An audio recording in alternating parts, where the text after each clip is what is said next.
ఎలా వాడాలి, దాన్ని ఎలా ఉపయోగించాలి, ఎలా ఉపయోగిస్తే ఈ వస్తువు ఎక్కువ కాలం మనతో మన్నుతుంది అనేటువంటి విషయాన్ని మాన్యువల్ డిజైన్ బుక్ మనకిస్తారు. మనను నిర్మాణం చేసిన దేవుడు కూడా మనం ఎలా జీవించాలి అనే ఒక మాన్యువల్ బుక్ను దేవుడు మనకిచ్చాడు. ఆ బుక్లెట్ పేరే పరిశుద్ధ బైబిలు గ్రంథం.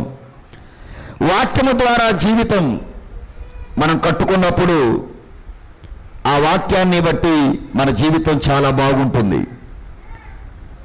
బైబిల్ చదివితే బాగుపడతాం, బైబిల్ చదవకపోతే బాధపడతాం. అందుకనే బైబిల్ చదివినప్పుడు దేవుడు మనకు మంచి బహుమానాలు కూడా దేవుడు మనకు ఇస్తాడు అనడంలో ఏమాత్రం అతిశయోక్తి లేదు. కనుక బైబిల్ చదవడం వేరు, ఆ బైబిల్ ప్రకారం జీవించడం వేరు అన్న సంగతి మీ అందరికీ కూడా తెలియచేస్తూ ఉన్నాను. దేవుడు గొప్పవాడు అని నోటితో పలకటం, చేత్తో వ్రాయడం, చదవడం ద్వారా కొన్ని విషయాలు మనం గుర్తించగలుగుతాం. కానీ దేవుడు గొప్పవాడు అని నీ బ్రతుకులో రుజువైతే, నువ్వే ప్రభువుకు ఒక సాక్షిగా ఉంటే, దేవుడు నీకు చాలా గొప్ప కార్యాలు నీ జీవితంలో చేస్తాడు. అబ్రహాము గారి గురించి ఆదికాండము 12వ అధ్యాయము 1వ వచనములో చదువమ్మా. 12వ అధ్యాయము 1వ వచనములో, యెహోవా నీవు లేచి నీ దేశము నుండి, నీ బంధువుల యొద్ద నుండి, నీ తండ్రి ఇంటి నుండి బయలుదేరి నేను నీకు చూపించే దేశమునకు వెళ్ళుము. నిన్ను గొప్ప జనముగా చేసి నిన్ను ఆశీర్వదిస్తాను అని దేవుడు వాగ్దానం చేశాడు. దేవుడు వాగ్దానం చేశాడు, దేశాన్ని ఇస్తాను అన్నాడు. కానీ అది ఏ దేశమో చెప్పలేదు, అది ఎంత దూరం ఉందో చెప్పలేదు, అక్కడ ఎవరుంటారో కూడా చెప్పలేదు, అక్కడ ఏముంటాయి కూడా చెప్పలేదు. కానీ ప్రియ దేవుని పిల్లలారా, దేవుడు చెప్పిన వెంటనే అబ్రహాము విశ్వాసమును నిలిపినవాడై అన్నిటిని వదిలి, అందరిని వదిలి, తన భార్యను వెంట పెట్టుకుని ఎక్కడికి బయలుదేరాడు? దేవుడు చెప్పిన, దేవుడు చూపించిన దేశానికి బయలుదేరాడు. నేను ఒక మాట చెప్తాను. ఇక్కడంటే పంచాయతీల్లో ఉండదు కానండి, మున్సిపాలిటీల్లో ఏదైనా మనం ఒక బిల్డింగ్ కన్స్ట్రక్షన్ చేయాలనుకోండి, ఆ బిల్డింగ్ కట్టేవారు మున్సిపాలిటీకి అప్లై చేస్తే వాళ్ళు ఏమిస్తారు? ఒక ప్లాన్ ఇస్తారు బిల్డింగ్కి. ఆ బిల్డింగ్ ప్లాన్ ఇచ్చి, ఆ ప్లాన్ కాగితం అంతా చేతికిస్తారు. దాన్ని బ్లూ ప్రింట్ అంటారు అన్నమాట. ఆ బ్లూ ప్రింట్ మన దగ్గర ఉంటే మన దగ్గరికి ఎవ్వరు వచ్చి ఏమీ చేయరు. ఒకవేళ అది లేదనుకోండి, మనం చేసిన కన్స్ట్రక్షన్ అంతా కూడా డిస్ట్రాయ్ చేయడానికి వాళ్ళకి అవకాశం ఉంది. ఇప్పుడు దేవుడు అబ్రహాము గారికి బ్లూ ప్రింట్ ఏమి ఇవ్వనక్కర్లా, నీ జీవితంలో నేను ఇలా చేస్తా అని దేవుడు చెప్పినప్పుడు ఆ మాటను దేవుని పిల్లలారా సూచనప్రాయంగా విన్నాడు, చక్కగా విశ్వాసంతో దాన్ని నమ్మాడు. ఇప్పుడు ప్రపంచ దేశాలన్నిటికీ అబ్రహాముకు చూపించిన కనాను దేశం ఒక ఆభరణములాగా ఉంది. దేవునికి మహిమ కలుగునుగాక. ఇప్పుడు దేవుడు చెప్పిన దేశం, దేవుడు చూపించిన దేశం ఏది చెప్పండి? కనాను దేశం. మోషే కనుచూపు మేరల్లో దాన్ని చూశాడే కానీ దాన్ని చేరలేకపోయాడు. అందుకే ఇక్కడ కూడా చెప్తున్నాను, ఎప్పుడూ కూడా దేవుడు మానవ జీవితంలో తను నమ్మిన బిడ్డలకు ఎప్పుడు ది బెస్ట్ ఇవ్వాలనుకుంటాడు. దేవుడు సెకండ్ ఎప్పుడు ఇవ్వడం, ది బెస్ట్ ఇస్తాడు. ఎవరిని అడిగితే చెప్పండి అమ్మా? ఆయనను అడిగితే. ఆయన చెప్పినట్టు మనం చేస్తే ఖచ్చితంగా ఆయన మనకి ది బెస్ట్ ఇస్తాడు. అంటే ఉత్తమమైన దాన్ని దేవుడు మనకి ఇస్తాడు. కానీ మనము దేవుణ్ణి అడగకుండా మన ఇష్టానుసారంగా మనం పరిగెత్తుతున్నాం, ప్రయాసపడుతున్నాం. అందుకే ప్రియ దేవుని పిల్లారా, ముందుకు వెళుతున్నాం కానీ ఏది సాధించలేని వారంగా ఉన్నాం. కానీ అబ్రహాము దేవుణ్ణి ప్రశ్నించలేదు. ఆ దేశం పేరేంటి అని అడగలేదు, ఎంత దూరం వెళ్ళాలి అనలేదు. ప్రియ దేవుని పిల్లారా, నేను ఒంటరిగా ఇవన్నీ విడిచిపెట్టి వెళ్ళిపోతే నేను ఎలా బ్రతకాలి అని కూడా దేవుని పిల్లారా అడగలేదు. కానీ దేవుని యొక్క సన్నిధిలో మీకు చెప్తున్నాను, సామెతల గ్రంథం 31లో సుబుద్ధి గల భార్య యెహోవా యొక్క దాని సుబుద్ధి గల భార్య. ఏ బుద్ధమ్మా? అది దేవుడు ఎప్పుడు కూడా దేవుడిచ్చేదాకా ఆగండి, తొందరపాటు నిర్ణయాలు తీసుకోకండి. మీరు తీసుకునే తొందరపాటు నిర్ణయాల వల్ల స్త్రీ అయినా పురుషుడైనా మాట్లాడలేదు, రేపొద్దున భవిష్యత్తులో అనేకమైన ఇబ్బందులు మీరు ఎదుర్కొనే ప్రమాదం ఉంటుంది. అందుకనే జాగ్రత్త.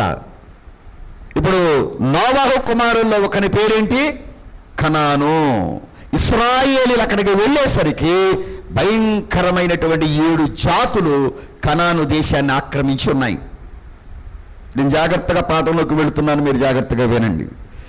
కనాను దేశాన్ని దేవుని పిల్లలారా 7 జాతుల వారు, 7 రకాలైన మనుషులు వారు ఆక్రమించి ఉన్నారు. ఇప్పుడు ఆ కనాను దేశంలో నుండి ఆ 7 జాతులను ఏం చేయాలి? బయటకు వెళ్ళగొట్టాలి, లేదా మీ భాషలో తరిమి కొట్టాలి. ఇప్పుడు కనాను దేశం మన వశం అవ్వాలి అని అంటే ఆక్రమించుకున్న వారి అందరినీ కూడా బయటకు వెళ్ళగొట్టాలి. ఇప్పుడు నేనంటాను, నీ జీవితాన్ని ఆక్రమించుకున్న 7 శత్రువులు ఏమున్నాయో వాటిని నీవు బయటకు వెళ్ళగొట్టాలి. దేవునికి మహిమ కలుగునుగాక. అప్పుడు కనాను దేశం, కనాను ప్రాంతం, కనానులో ఉన్న పాలు తేనెలు నీ వశమవుతాయి. దేవుడికే మహిమ కలుగునుగాక. గత వారం మీ అందరికీ ప్రార్థన, దాని ఆశీర్వాదాలు చెప్పాను. ఈరోజు దేవుని పిల్లలారా, నీ జీవితంలో నుండి వెళ్ళగొట్టవలసిన 7 ఏమిటి ప్రధానమైన శత్రువులు? దేవుని పిల్లలారా, 7 గురించి మనం కొంచెం జాగ్రత్తగా మనం మాట్లాడే ప్రయత్నం చేద్దాం. శరీర సంబంధమైన క్రియలని మనలో నుండి మనం ఏం చేయాలి? తీసేయాలి. శరీర సంబంధమైనటువంటి బలహీనతలను మనలో నుండి మనం తీసివేసుకోవాలి. ఓ మాట చెప్తాను. దేవుడు శారా అబ్రహాము గారిని పిలిచి హాగర్తో పో అన్నప్పుడు, అయ్యా నా భార్య శారా ఇలా అంటుంది, వెళ్ళనా వద్దా అని అడగలేదు. అడిగాడా? అడగలేదు, వెళ్ళిపోయాడు. కానీ ఇదే శారమ్మ హాగర్ని ఇంటిలోంచి వెళ్ళగొట్టు అన్నప్పుడు, అయ్యా శారమ్మ హాగర్ని వెళ్ళగొట్టమంటుంది, పంపమంటావా వద్దంటావా అని మాత్రం దేవుణ్ణి అడిగాడు. ముందు వెళ్ళమన్నప్పుడేమో అడగలేదు, కానీ ఇప్పుడు మాత్రం ఏం చేస్తున్నాడు? నేనంటాను, హాగరు లాంటి వారు నీ జీవితంలో ఉన్నారేమో, ఖచ్చితంగా వారిని వెళ్ళగొట్టాలి. దేవుడికే మహిమ కలుగునుగాక. నేనేమంటాను అంటే, నీ యాక్షన్ వేరుగా ఉంటే దేవుడి రియాక్షన్ వేరుగా ఉంటుంది. జాగ్రత్త. నీ జీవితంలో ఉండకూడనివి ఏమున్నాయో అవి తీసేసుకుంటే దేవుడు అందించవలసిన ఆశీర్వాదాలన్నీ ధారాళంగా దేవుడు నీకు ఇస్తాడు. మీరు బిల్డింగ్ కట్టుకున్నారు, కట్టుకున్న బిల్డింగ్ పైన ఒక వాటర్ ట్యాంక్ పెట్టారు, వాటర్ ట్యాంక్ నిండా నీళ్లు నింపారు. కానీ కిందన్న మీ యొక్క పైపులోనికి, మీ సంపులోనికి వాటర్ రావట్లేదు. వాటర్ ఉందా లేదా? ఉంది. కానీ పైపులోంచి మీ బకెట్లోకి ఎందుకు రావట్లేదు వాటర్ అంటే, ఎక్కడో ఆ పైపులో ఏదో అడ్డం పడింది. దేవుడు ఆశీర్వాదములు ఇవ్వడానికి ధారాళంగా సిద్ధంగానే ఉన్నాడు, నువ్వు పొందుకోవడానికి ఏదో అడ్డం పడింది. ఎక్కడో నీ మనసులో అడ్డుంది, ఎక్కడో నీ హృదయములో దేవుడికి నచ్చందే ఉంది, నీ దేహములో దేవునికి ఏదో దేవుని పిల్లల పనికిరానిది నీకు పనికొస్తుందని అట్టు పెట్టుకున్నావు. కొన్నిసార్లు మనం బయట పారేయలేక, కడుపులో పడేసుకోలేక ఫ్రిడ్జ్లో పెట్టి అలాగే ఉంచుతాం. ఏం మాట్లాడట్లేదు, అది బయట పడేయలేం, ఇతరులకి పెట్టలేం, కడుపులోనూ వేసుకోలేం. కొన్ని రోజులు చూసిన తర్వాత ఆ ఫ్రిడ్జ్ కూడా తట్టుకోలేక, ఆ ఫ్రిడ్జ్ కూడా దానిలో కూడా పాడైపోయింది అనుకోండి. అప్పుడు ఏం చేస్తాం? మంచిది అని ఎన్ని రోజులు దాచిన దాన్ని మనమే చెడిపోయింది, ఇది తింటాకు కూడా పనికిరాదు అని మన చేతులారా మనమే. నేనంటాను, నువ్వు పారవేసే అన్నంతో ఒక కుటుంబం పోషింపబడద్ది అని నువ్వు ఎప్పుడైతే గుర్తిస్తావో అప్పుడు నీ ఇల్లు బాగుపడుద్ది. దేవుడికి స్తోత్రం చెప్పండి. గనుక ప్రియమైన దేవుని పిల్లలారా, ఇక్కడ కూడా పోపు గ్రెగరీ అనేటువంటి ఒక మహాభక్తుడు ఈ 7 రకాల జాతులైన వారిని 7 పాపాలకు పోల్చి చెప్పాడు. దేవుని పిల్లలారా, ఏ జాతి లక్షణం మనలో ఉందో దాన్ని తీసేసుకుంటే ఖచ్చితంగా దేవుడు మనకి ఇవ్వాల్సిన వాటిని తప్పకుండా ఇస్తాడు. జాగ్రత్తగా వినండి, నేను త్వరగానే ముందుకు చెప్తాను. కనాను ఎంత మంచి దేశమో అబ్రహాం గారు ఉన్నప్పుడు, రాను రాను కనాను దేశం వాడి వరసలు లేని పాపపు ప్రాంతంగా పెరిగిపోయింది. కనాను దేశస్థులు కనాను దేశమే దేవునికి మొర్ర పెట్టడం మొదలుపెట్టింది. దేవుని పిల్లలారా, ఈ కనాను దేశములో చేయకూడని పాపభూయిష్టమైన పనులన్నీ చేస్తున్నారు. కొంతమంది దేశాన్ని బట్టి గర్విస్తున్నారు, కొంతమంది బలాన్ని బట్టి గర్విస్తున్నారు, కొంతమంది వారి ఎత్తును బట్టి గర్విస్తున్నారు, వారు కట్టుకున్న శిఖరగ్రమైనటువంటి మేడమిద్దలను బట్టి వారు గర్విస్తున్నారు. సమస్త దుర్గుణాలు గలవారుగా కనాను దేశంలో చాలామంది మిగిలిపోయారు. నేను మాట చెప్తాను. మోషే గారు కనాను దేశం ఎలా ఉందో చూడమని వేగుల వారిని పంపాడు. ఎంతమందిని? చెప్పట్లేదు, మీరు మాట్లాడట్లేదు. అమ్మ, ఎంతమందిని పంపాడు? 10 మందినా 12 మందినా? సరే, మీకే వదిలేస్తున్న విఘ్నతకి. కానీ ఇప్పుడు దేవుని పిల్లలారా, ఆ పంపబడిన వారిలో 2 మంచి సాక్ష్యం ఇచ్చారు. ఆ 2 యెహోషువ, కాలేబు. మిగతా 10 మంది పేర్లు మనకు తెలియదు, కానీ వీళ్ళిద్దరు పేర్లు మాత్రం ఎప్పుడు చెప్తా ఉంటాం మనం. వీళ్ళు అయ్యా కనాను దేశంలో ఉన్నవాళ్ళు, ఆ మిగతా 10 మంది అంటున్నారు చాలా ఎత్తున్నారయ్యా, వాళ్ళు చాలా బలవంతులు, వాళ్ళు చాలా జైంట్ వీల్లాగా ఉన్నారు, మనం వాళ్ళ దగ్గర మిడతల్లాగా ఉన్నాము అన్నారు. కనాను దేశం అంటే ఒక మాట చెప్తారు మీకు. అమ్మ, మనం అందరం ద్రాక్షకాయలు కొంటారా? మీరు ఎప్పుడైనా కొన్నారా? ద్రాక్షకాయలు మన భాషలో గుత్తి అంటాం. ఆ ద్రాక్ష గుత్తి గెల ఎంత ఉంటుంది? మహా ఉంటే ఒక 1/2 కేజీ, మహా పెద్దదైతే 1 కేజీ ఉంటుంది. అదే పెద్దగా ఫీల్ అయిపోతాం మనం. కానీ కనాను దేశంలో ద్రాక్ష గెల ఇంచుమించుగా సుమారుగా ఒక 7 నుంచి 8 మంది మోస్తారట. 7 నుండి 8 మంది మోస్తారు. 250 కేజీల నుండి సుమారు 300 కేజీలు బరువు ఉంటుంది ఒక్క ద్రాక్ష గెల. అలాంటివి ఎన్ని గెలలు ఉంటాయో, అంటే దాని పందిరి ఎంత బలంగా ఉండాలో, అంటే ఆ భూమి ఎంత సారవంతమైందో, అక్కడున్న వాతావరణం ఎంత మంచిదో, అక్కడ వేయబడేటువంటి నీరు ఎంత మంచిదో, అక్కడ ఉన్న కల్తీ లేని విత్తనం ఎలాంటిదో, అంటే దేవుడు ఆ దేశం మీద ఎంత ఆశీర్వాదాన్ని కురిపించాడో. మరి అలాంటి ఆహారము తింటున్న మనుషులు కూడా అంతే బలంగా ఉంటారుగా? మాట్లాడలేదు. అంటే వీళ్ళు వెళ్ళిన వారు, వేగు చూసిన వారు ఏమంటున్నారంటే, వాళ్ళు చాలా ఎత్తున్నారయ్యా అని చెప్పారు. 10 మంది చెప్పిన మాటలకు ఇశ్రాయేలీయులందరూ కూడా ఏడుపు మొదలెట్టారు. కానీ వారిలో ఇద్దరు అన్నారు, దేవుని దృష్టికి వాళ్ళు మిడతల్లాగా ఉంటారు, వాళ్ళు చూసి భయపడక్కర్లేదు అన్నాడు. దేవుడికి మహిమ కలుగును గాక.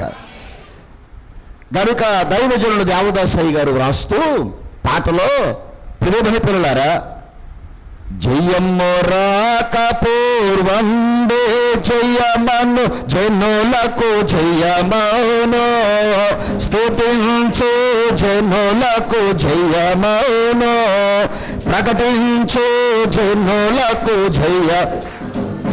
జయము జయమని కలువరించిన జయమే బ్రతుకెల్లా కనప జయ పదమే కల్లా సాధులా.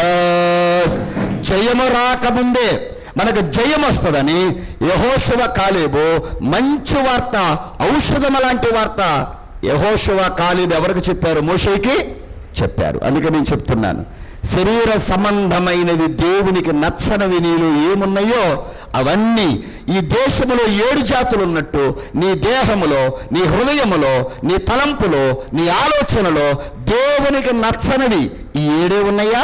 ఇంకా 7కి 7 ఉన్నాయో ఇవి తీసేసుకుంటే కనాను దేశమును బహుగా దీవించిన దేవుడు నీ ఇంటిని కూడా దీవిస్తాడు. దేవునికి స్తోత్రం. ఆ 7 జాతులు ఏంటో చూద్దామా? ప్రియమైన పిల్లరా, మొదటి జాతి పేరు కనానీయులు. మొదటి జాతి వారు ఎవరు చెప్పండి? కనానీయులు. మత్తయి సువార్త 6వ అధ్యాయము, కొంచెం స్పీడ్గా చదివి పెట్టి సహాయం చేయండి ఈరోజు. 6వ అధ్యాయం మత్తయి సువార్త 27వ వచనం. 6:27. మీలో ఎవడైనను చింతించుట వలన మంచిది. కనానీయులు అంటే చింత అని అర్థం. ఏంటిదమ్మా? చింత.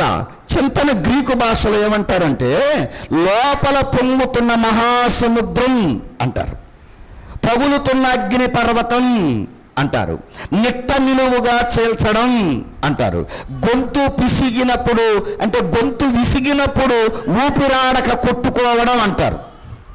ఇప్పుడు మీలో చాలా మందిలో భవిష్యత్తును గూర్చిన చింత ఉంది, పిల్లలను గూర్చిన చింత ఉంది, అప్పులను గూర్చిన చింత ఉంది. అందుకే నేను అంటున్నాను, చింత యావత్తు ఎవరి మీద వేయండి? మీరు చదివిన 27లో మీలోనెవడు చింతించుట వలన తన ఎత్తు మూరుడెక్కువ, అది వస్త్రములను గూర్చి మీరు చింతింపనేలా, అడవి పువ్వులు ఎలాగూ ఎదుగుచున్నవో ఆలోచించుడి. చూసారా ప్రియదేవుని పిల్లలారా, మిమ్మల్ని గూర్చి మీ వస్త్రాలను గూర్చి కొంతమంది బట్టలు లేవని చింత, కొంతమందికి ధనము లేదని చింత, కొంతమందికి ఉద్యోగం లేదని చింత, కొంతమందికి పిల్లలు ఉన్నారు కానీ మాట వినడం లేదని చింత, కొంతమందికి ఏమో నేను వారిచ్చినట్టు వీరిచ్చినట్టు నా పిల్లలకి ఇవ్వలేకపోయాను, ఇంత ఆస్తి కనీసం గజం స్థలం ఇవ్వలేకపోయాను, అంతా భూ సంబంధమైన చింతే. ఒక మాట చెప్పనా, డోంట్ వరీ, బీ హ్యాపీ. కనానీయులు ఈ చింత మీలో ఉందేమో, చింత రేపటి ఆనందాన్ని పోగొట్టి నేటి దినాన్న మీలో ఉన్న బలాన్ని హరిస్తుంది. చదపురుగు చిన్నదే కానీ బలమైన దూలాన్ని ఏం చేస్తుంది చెప్పండి అమ్మా? దాని పొట్ట ఎంత ఉంటుంది? చదపురుగు పొట్ట. దాని నోరు ఎంత ఉంటుంది? దాని కడుపు ఎంత ఉంటుంది? కానీ ఇంత బలమైన దూలాన్ని కూడా ఏం చేస్తుంది చెప్పండి? తినేస్తుంది. అలాగే నేను చెప్తున్నా, చింత చదపురుగు లాంటిది. మూరుడు ఎక్కువ చేసుకోలేవు, మూరుడు తక్కువ చేసుకోలేవు. అందుకే నేనంటాను, సిలువ చెంత చేరిన నాడు కలుషములను కడిగివేయు, సిలువ చెంత చేరిన నాడు కలుషములను కడిగి. చింతలున్న వారులారా, నిశ్చింతగా మీరు ఉండాలి అంటే సిలువ చింతకు రండి. మీ కలుషితములన్నీ కూడా కడిగి వేసేటువంటి ప్రభు ఉన్నాడు. అందుకే చింత రేపటి ఆనందాన్ని, రేపటి బలాన్ని పోగొడుతుంది, అది నిన్ను పాడు చేస్తుంది. అందుకే నేనంటాను, విశ్వాసము చింత ఒకే చోట కలిసి ఉండలేవు. ఉంటే విశ్వాసం ఉండాలి, లేకపోతే చింత అయినా ఉండాలి. చింతిస్తుంటే దేవుని వాక్యం నమ్మినట్టా నమ్మనట్టా చెప్పాలి మీరు? నమ్మనట్టే. నిజంగా దేవుని వాక్యం నమ్మితే నువ్వేం చేయొద్దు? నీ పిల్లల గురించి చింతించొద్దు, నీ ఒంటిలో ఉన్న అనారోగ్యం గురించి చింతించొద్దు, నీ ఇంటిలో ఉన్న అప్పు బాధల గురించి చింతించొద్దు. ఎందుకో చెప్పనా ప్రియదేవుని పిల్లలారా, మనందరం క్రిస్మస్లోనే పాడతాం, మళ్ళీ పాడం. చింతలేదిక యేసు పుట్టెను వింతగాను బేత్లెహేము. ఏమి లేదు నాకు, ఎవరు పుట్టారు గనక చెప్పాలి మీరు. బెత్లెహేము అంటే రొట్టెల ఇల్లు. రొట్టె అంటే దేవుని వాక్యం. వాక్యము కలిగిన వారికి యేసు ఉంటాడు. యేసు ఉన్నవాడికి ఏమి లేదు, చింత లేదు. దేవునికి మహిమ కలుగును గాక. నువ్వు చింతిస్తున్నావంటే నీకు వాక్యం లేదని. నువ్వు చింతిస్తున్నావు అని అంటే నువ్వు వాక్యం మీద పట్టు కలిగి లేవని. చింత ఊయల లాంటిది. ఊగినంతసేపు బాగానే పడతాయి, తెగితే అడట్లేదు. అందుకే నేను అంటాను, నిన్ను దేవుని చింతకు చేరనివ్వదు. ఏంటిది? చింత. దేవుడి దగ్గర నిశ్చింతగా నిన్ను కూర్చోనివ్వదు. కొంతమందికి పని తొందరలు ఉన్నాయి, కొంతమందికి స్నేహాల తొందరలు ఉన్నాయి. వాళ్ళు కూర్చోగలరా దేవుడి సన్నిధిలో? మాట్లాడలేదు, మీరు కూర్చోలేరు. చింత నిన్ను చితికి చేరుస్తుంది. చింత నిన్ను ఏం చేస్తుంది? బతుకున్న మనిషిని సజీవంగా కాల్చే శక్తి చింతకుంది. దైవజనుడు దేవదాసయ్య గారు చెప్తూ, నీ ఇంటి ముందున్నంత చింత చెట్టు అంత పెద్దదైనా చింత చెట్టుకు వదిలేసి సిలువ చింతకు వేయాలి. దేవుడికి మహిమ కలుగునుగాక. అప్పుడప్పుడు కొంతమంది అంటారు, ఏమండి చింత సచ్చిన అంటట్లేదు. ఒక్కొక్కడికి వయసు వస్తుంది, ఆడేసే డైలాగులు మాత్రం 20 ఏళ్ళలో డైలాగులాగా ఉంటాయి. అంటే 60లో 20 డైలాగులు వేస్తాడు ఆయన. సరే, నా వాక్యం దేవుని పిల్లలు అలాంటిది కాదు, కానీ ఇక్కడ నేను చెప్తున్నాను, చింత నిన్ను దేనికి చేరుస్తుంది? చితికి చేరుస్తుంది. డిఎస్సి ఎగ్జామ్ పాస్ అవ్వలేకపోయాను, చింతద్దు, ఇంకోటి దేవుడు సిద్ధపరుస్తాడు. అయ్యో, నేను అనుకున్న టార్గెట్ రీచ్ అవ్వలేకపోయాను, చింతొద్దు, దేవుడు నాకంటే ఇంతకంటే గొప్పది ఏదో నా కొరకు దేవుడు దాచి ఉంచాడు. దీనిలోనికి నేను వెళ్ళకపోవడం దేవుడికి మహిమ, అంతే. అంతేగాని నేను అనుకున్నది అవ్వలేదు కాదు. ఆ యేసయ్య నీ గురించి ఏమనుకుంటున్నాడు అది అవ్వాలి. ఆమేన్. అందుకే 3 ఎక్కువ చేయలేవు, తక్కువ చేయలేవు. చింత, నీ ఇంటి ముందు ఉన్న చింత చెట్టు అంత పెద్దదైనా సిలువ చింతకు చేరితే ఏం చెప్పండి, నీ చింతలన్నీ తీర్చేవాడెవరు? దేవుని పిల్లలారా, హేరోదు యాకోబు, దేవుని పిల్లలు యాకోబును చంపాడు. జైల్లో పేతురును, దేవుని పిల్లలారా, ఏసి యాకోబును పేతురు చూస్తుండగానే బయటికి తీసుకెళ్లి చంపేశారు. కానీ పేతురు చింత లేకుండా నిశ్చంతగా జైల్లో పడుకున్నాడు. పేతురు, నీకంటే చిన్నోడిని చంపేశారు, ఈరోజు రేపొద్దు నిన్నే చంపేస్తారు, నీకేం చింత లేదయ్యా అని అంటే ఆయన అంటాడు, నేను వచ్చే వరకు పేతురు ఉంటాడు అన్నాడు కదా, ఆ వాగ్దానమే నాకు చింత లేకుండా చేసింది. కనుక దేవుని పిల్లలారా, దేవుడు నీకు కూడా ఏదో వాగ్దానం చేసి ఉంటాడు. ఆ వాగ్దానాన్ని అందుకునే లోపు ఈ మధ్యలో చింతలెన్నో బయలుదేరతాయి. ఈ చింతలన్నీ నువ్వేం చేయాలి చెప్పండి అమ్మా? యేసు ప్రభు శిలువ మీద వేసేసి నిశ్చంతగా ఆయన పాదాల దగ్గర కూర్చో. ప్రియమైన పిల్లలారా, రూతు ఎలాగైతే బోయాజు పాదాల దగ్గర కూర్చుందో, అలాగే మనము కూడా మరియమ్మ వలె ప్రభు పాదాల దగ్గర కూర్చుంటే ఖచ్చితంగా ప్రభువే నీ కార్యాలు. అందుకని చింతిస్తే జీవితంలో మనం ముందుకు వెళ్ళలేము. కనానీయులు అంటే చింత. ఇంకో మాట చదువుదామా? అక్కడే 31వ వచనం చదవండి, 6వ అధ్యాయంలో. కాబట్టి ఏమి తిందుమో, ఏమి త్రాగుదమో, ఏమి ధరించుకుందుమో అని చింతించకుడి, అన్యజనులు వీటన్నిటి విషయమై. అది ఇక్కడ చెప్పండి. ఇప్పుడు తిండిని గురించి, త్రాగుడు గురించి, ధరించుకోవడం గురించి ఎంతమందికి ఉంది చింత? త్వరగా ముగించుకుందాం. చెప్పండి. చాలామందికి దేవుని పిల్లలారా, ఏం తినాలో, రేపు ఏం తింటామో, రేపు ఏం ధరించుకుంటామో, రేపు నాకేముంటుందో ఉండదో ఈ చింత. ఇంకా కొంచెం ముందు చూడండి, 34వ వచనం. రేపటిని గూర్చి, మనం రేపటిని గూర్చి చింతించొద్దంటే సంవత్సరం సరిపడా చింతిస్తున్నాం. రేపు వచ్చే క్రిస్మస్ పండుగకి నాకేమన్నా కొత్త డ్రెస్ ఉంటుందో ఉండదో. క్రిస్మస్ పండుగ దాకా వెళ్ళిపోయావు. ఇక్కడ బైబిల్ ఏం చెప్తుంది?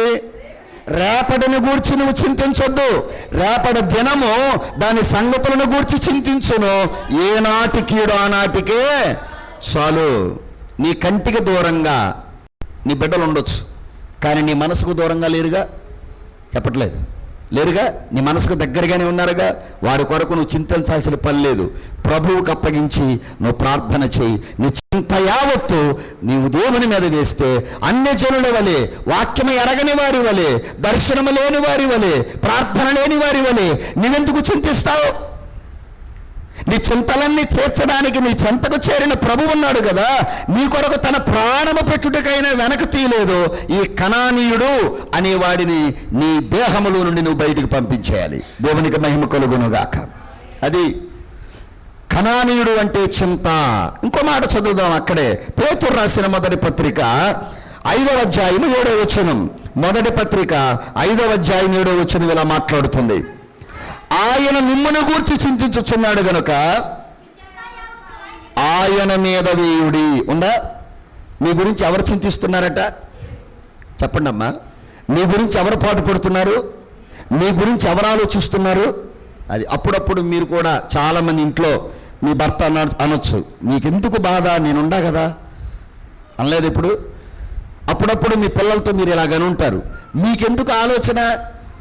నేను గత వారం కూడా చెప్పాను, నేను అడుక్కునే తెస్తానో, అప్పే చేస్తానో, చేతులు పట్టుకుంటానో, కాళ్ళే పట్టుకుంటానో, నువ్వు శుభ్రంగా చదువుకో, నిన్ను ప్రయోజకుని చేయడమే నా బాధ్యత అనలేదా మీ పిల్లలతో ఇప్పుడు? మాట్లాడరే. అది ప్రయోజకులు కాకుండా వారు నిష్ప్రయోజకులుగా మారినప్పుడు, అయ్యో వీళ్ళ గురించి ఎలా బాధపడ్డాను, ఇంత వేదన పడ్డాను, ఇన్ని రోజులు తినకుండా కడుపు కట్టుకున్నాను అని బాధపడతాం, చింతిస్తాం. అందుకే నేను అంటున్నాను, తల్లిదండ్రులు, పిల్లలు, మీ చింత యావత్తు ఎవరి మీద వేయండి? చెప్పండి అమ్మా. దేవుని మీద. ఎవరి మీద వేసినా ఎవరు ఒప్పుకోరు. ప్రతిరోజు నీ స్నేహితుడే అని నువ్వు వారింటికి వెళ్ళి ఏడిస్తే ఊరుకుంటారా? మాట్లాడలేదు. కానీ నేనంటాను, క్షణక్షణం దేవుని ఇల్లు అయి ఉన్న ఆలయానికి వచ్చి నువ్వు ఏడిస్తే నీ ఏడ్పును నాట్యంగా మారుస్తాడు. దేవునికి స్తోత్రం. ఈ కనానీయుడు అనే ఈ చింతన మీలో నుండి పారదోలుదురుగాక. రెండవది దేవుని పిల్లల హిత్తీయులు. 7 తెగలున్నాయి కనాను దేశంలో. రెండవ తెగ పేరు హిత్తీయులు. హిత్తీయులు అనంటే పేరుకు అర్థం అసూయ. ఏంటిదమ్మా? అసూయ. రండి, కొరింథీయులకు వ్రాసిన మొదటి పత్రిక 3వ అధ్యాయం 3వ వచనాన్ని మనం చూద్దాం. మీలో అసూయయు కలహమును ఉండగా మీరు శరీర సంబంధులై మనుష్య రీతిగా నడుచుకునేవారు కారా? మీలో ఏమున్నాయట? అసూయ. హిత్తీయుడు ఉన్నాడు. ఈరోజు కూడా అసూయపడి ఉంటాం ఎవరి మీద ఒకరి మీద. ఆదివారమే కానీ అసూయపడి ఉంటాం. దేవుడి మందిరానికి వస్తున్నాం, నీకంటే ముందు వచ్చారనో, నీకంటే బాగా పాట పాడారనో, నీకంటే బాగా ఆరాధన చేశారనో, నీకంటే బాగా ఎక్కువగా ప్రార్థించారనో అసూయపడి ఉంటాం. వద్దనుకున్న మనల్ని ఏదో ఒక మూల ఇబ్బంది పెడదేంటిది? అసూయ. ఎదుటివాడు బాగుంటే బాధ. అసూయ. ప్రియమైన పిల్లలారా, సౌలును పాడు చేసిందేది? చెప్పండి అమ్మా. దావీదు మీద ఏమి నిలిపాడు? అసూయ నిలిపాడు, పగ నిలిపాడు. అది సౌలుని ఏం చేసింది? పాడు చేసింది. రాజరికానికి దూరం చేసింది, రాజ్యానికి దూరం చేసింది, కిరీటానికి దూరం చేసింది. అవునా కాదా? అసూయ ఏం చేస్తుంది? నీలోనే ఉండి నిన్ను అనేక మందికి దూరం చేస్తుంది. అసూయ ఎముకలకు కుళ్ళును కలగజేస్తుంది. దేవుడు సౌలును రాజును చేసింది పరిపాలించమనా, దావీదు మీద అసూయ పడమనా? దేవుడు నిన్ను దీవించింది, దేవుడు తన సంఘంలోకి నిన్ను తెచ్చుకుంది, సంఘం మీద, తోటి విశ్వాసుల మీద అసూయ పడమనా, ప్రార్థన చేయమనా? చెప్పాలి. మీరు వాక్యాన్ని వింటున్న వారులారా, ఈ వర్తమానం మీరు ఎక్కడుండి వింటున్నా సరే, నిన్ను ఇబ్బంది పెడుతున్న అసూయను నీ దేహములో నుండి, నీ హృదయములో నుండి బయటకు పారద్రాలపోతే దేవుడి ఆశీర్వాదం మనకు రానే రాదు. అందుకే చూడండి, అక్కడ మీలో అసూయయు కలహమును ఉండగా శరీర సంబంధులకు ఏముంటుంది? చెప్పాలి మీరు. అసూయలు. ఆత్మ సంబంధులకు ఏముండదు? అసూయ ఉండదు, ఉండకూడదు కూడా. కనుక ప్రియమైన పిల్లలారా, దేవుడిచ్చిన భాగ్యాన్ని బట్టి పక్కింటి వారు బాగుంటే మనకు బాధ, అసూయ. వాళ్ళు ఏదైనా కొనుక్కుంటే, చెప్పండి అమ్మా, నేను శరీర సంబంధం అంటున్నారు కనుక అదే మాట్లాడుతున్నా. ఒకవేళ నీ పొలం పండలేదు, వారి పొలం పండింది, మాట్లాడరే? ఇద్దరం అదే అప్పుడే విత్తనం వేసామండి అయ్యగారు, ఇద్దరం అప్పుడే ఊడ్చాం, ఇద్దరు విత్తనాలకు మీరే ప్రార్థన చేశారు అయ్యగారు, మరి వాళ్ళది పండిందని అది పండలేదండి. అంతొద్దు, అంత దూరం వద్దు. కానీ ఆడవాళ్ళని నేను కించపరిచి మాట్లాడట్లేదు, ప్రభు నన్ను క్షమించాలి. మీకంటే కొంచెం జడ బారుగా ఉంటే చాలు అసూయ పట్టడానికి కారణం అక్కర్లా. మీకంటే కొంచెం జడ ఎవరికైనా బారుగా ఉంటే చాలు, అమ్మో ఏం తిప్పుకుంటుందో దానికే ఉన్నట్టు అనరా? అంటే నువ్వు అసూయ పడుతున్నావని ఇప్పుడు ఆవిడని బోడుగుండి చేర్చుకోమంటావా? మాట్లాడట్లేదు. ఇప్పుడు నా మీద అసూయ పడేవాళ్ళు ఎంతమంది ఉన్నారో తెలుసా? షుగర్ వచ్చినా, బీపీ వచ్చినా, నీ తల ఎందుకని నల్లగా ఉందా, రంగేస్తున్నావా అంటున్నారు నన్ను. రంగాన బూడిద ఏయిన అసలు నేను సమర్పణ చేసుకున్నా దేవుడికి. మొన్న ఒక ఆయన అంటున్నాడు, కొంచెం మీసాలకి రంగేయమంటారని. ఇంకొకసారి నీ సెలూన్కి రాను, ఆ మాట ఎత్తబాగా నా దగ్గర. కానీ పాస్టర్ గారు సార్ నలుగురిలోకి వెళ్తాను కనుక మాదిరిగా ఉండాలా? నా తల మెరిసింది అంటే దాని అర్థం ఏమిటి అని అంటే, నాకు వయసు వచ్చింది, నేను పెద్దవాడిని అయ్యాను, బాదం చెట్టు పువ్వులు పోతుందని అర్థం. మాట్లాడలేదు. అది ఇప్పుడు నేను యంగగా ఉండి ఎవరిని ఆకర్షించాలి? ఇప్పుడు నేను రంగేసేసి తలకే మీసాలకి రంగేసి నేను ఇప్పుడు ఎవరిని ఆకర్షించాలంటున్నా? ఆల్రెడీ మా పాస్టమ్మ గారిని ఆకర్షించాను, ఇబ్బంది ఏముంది? ఇంకెవరిని ఆకర్షించడానికి టైట్ ఫిట్గా నేను బట్టలు వేయాలి? చెప్పండి సార్, అవసరం లేదు. అందుకని దయచేసి, నాకు తెలిసిన ఓ మహానుభావుడు పాస్టర్ గారే, పేరు చెప్పలే కానీ అందరికి ఎంగగా కనపడాలని తలకు రంగేశాడు. తల మొదలుకొని పాదాల వరకు దేవుని పిల్లలు మొత్తం మొత్తం మచ్చ వచ్చేసింది, సైడ్ ఎఫెక్ట్ వచ్చేసింది. సరే, ఇక్కడ కూడా దేవుని పిల్లలారా, ఇప్పుడు సౌలుని దేవుడు గాడిదలు ఎత్తుక్కుంటూ వచ్చిన సౌలుని పాత నిబంధనలో దేవుడు రాజును చేసింది దావీదును చంపమనే, తరమమనే, పగపట్టమనే, అసూయపడమనే, పరిపాలించమనే. అసూయ నిలిపిన వారు ఎవరు నిలబడ్డారు చెప్పండి? అసూయ ఎవరిలో నిలబడుద్దో వారు పడిపోయారు. భక్తిలో నుండి, దేవుళ్ళలో నుండి పడిపోయారు, విశ్వాసములో నుంచి పడిపోయారు, ప్రతిష్ఠితిలో నుంచి పడిపోయారు, పవిత్రతలో నుంచి పడిపోయారు. తమ్మును తాము దహించేసింది ఏంటి చెప్పండి? అసూయ. నిన్నే కాల్చేస్తుంది. సౌలును కొడుకుని రెచ్చగొట్టారు. అసూయ ఎముకలకి ఏమిస్తుంది? కుళ్ళు. ఇవాళ సంఘాల్లో, విశ్వాసుల్లో, సేవకుల్లో ఏం పెరిగిపోయింది?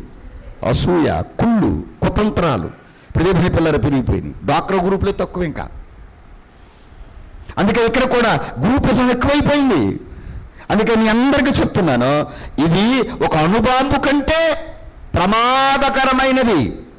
ఒక హైడ్రోజన్, ఒక నైట్రోజన్ బాంబు కంటే, హిరోషిమా నాగసాకిల మీద వేసిన బాంబు కంటే విషప్రయోగ పూరితమైన బాంబు ఏదైనా ఉంది అనంటే అది అసూయ. ఇప్పుడు నేను నిలబడ్డానంటే ఎముక బలమేగా, మాట్లాడలేదండి. ఎముక బలం లేకుండా వెన్ను నిలబడద్దా? ఇప్పుడు ఎముక బలం లేకుండా నేను నిలబడగలుగుతానా? అంటే అసూయ ఎముకల మీద దాడి చేస్తుంది. నరాలను ప్రియమని పిల్లలు తినేస్తుంది. అందుకే మీరు ఎవరి మీద మీరేం పడద్దు? అసూయ పడద్దు. గనుక ప్రియమని పిల్లారా, ఇద్దరు బాటసారులు నడుచుకుంటూ వెళుతున్నారట. అడవిలో వెళ్తుండగా దేవుడు ప్రత్యక్షమయ్యాడు. ఇద్దరుగా ప్రత్యక్షమయ్యి అన్నాడట. మొదటి వాడిని పిలిచి, అరే బాబు, ఏదైనా సరే ఒకటి కోరుకో, నువ్వు కోరుకున్న దానికి పక్కవాడు కదా డబల్ అవుద్ది అన్నాడట. నువ్వు ఏదైనా కోరుకో, నువ్వు కోరుకున్న దానికి నీ పక్కోడికి ఏమవుద్ది? అది డబల్ అవుద్దిరా అన్నాడంట. అయితే ఈడు అన్నాడంట, ప్రభు నాకు ఒక కన్ను తీసే అన్నాడట. మరి ఆడికి రెండు కళ్ళు తీసేయాలిగా. చూసావా, ఇటు కోరిక చూడండి. ప్రేమ పిల్లారా, ఆడికి రెండు కళ్ళు పోయి నాకు ఒక్కనన్న మిగిలిద్దిగా. ఒక రోజున ప్రదేశని పిల్లలారా, దేవుడిచ్చినటువంటి గొప్ప భాగ్యాన్ని బట్టి కొంగ మీద గద్ద అసూయ పడిందట. కొంచెం కొంగనే కొంచెం ఆల్మోస్ట్ అలాగే ఉంటాయి. అయితే ఈ కొంగట గద్దంత ఎత్తు ఎగరలేకపోతుందంట. ఎగరలేకపోతున్నాను నేను, నాకేం తక్కువ, నాకు కాళ్ళు ఉన్నాయి, నాకు రెక్కలున్నాయి, నాకు ఈకలున్నాయి, నేను మాత్రం ఏం తక్కువ, నాకంటే హెవీ బాడీ కానీ అంతెత్తు గుర్తుంది, నేను ఎగరలేకపోతున్నాను అని గద్ద మీద కొంగ అసూయ పడిందట. అసూయ పడితే ఈ గద్దను ఏమైనా కొట్టాలని ఓ బోయివాడు వచ్చాడట. ఓ బోయివాడు ఇప్పుడు దేవుని పిల్లల బాణాలు పట్టుకొచ్చాడు. వాడు గురి చూసి కొడుతున్నాడు. ఆడి దగ్గర ఉన్న బాణాలన్నీ అయిపోయినాయి, కానీ గద్దకు తగల్లా. గద్ద అక్కడే విహారం చేస్తూ ఉంది, అక్కడే విహారం చేస్తుంది.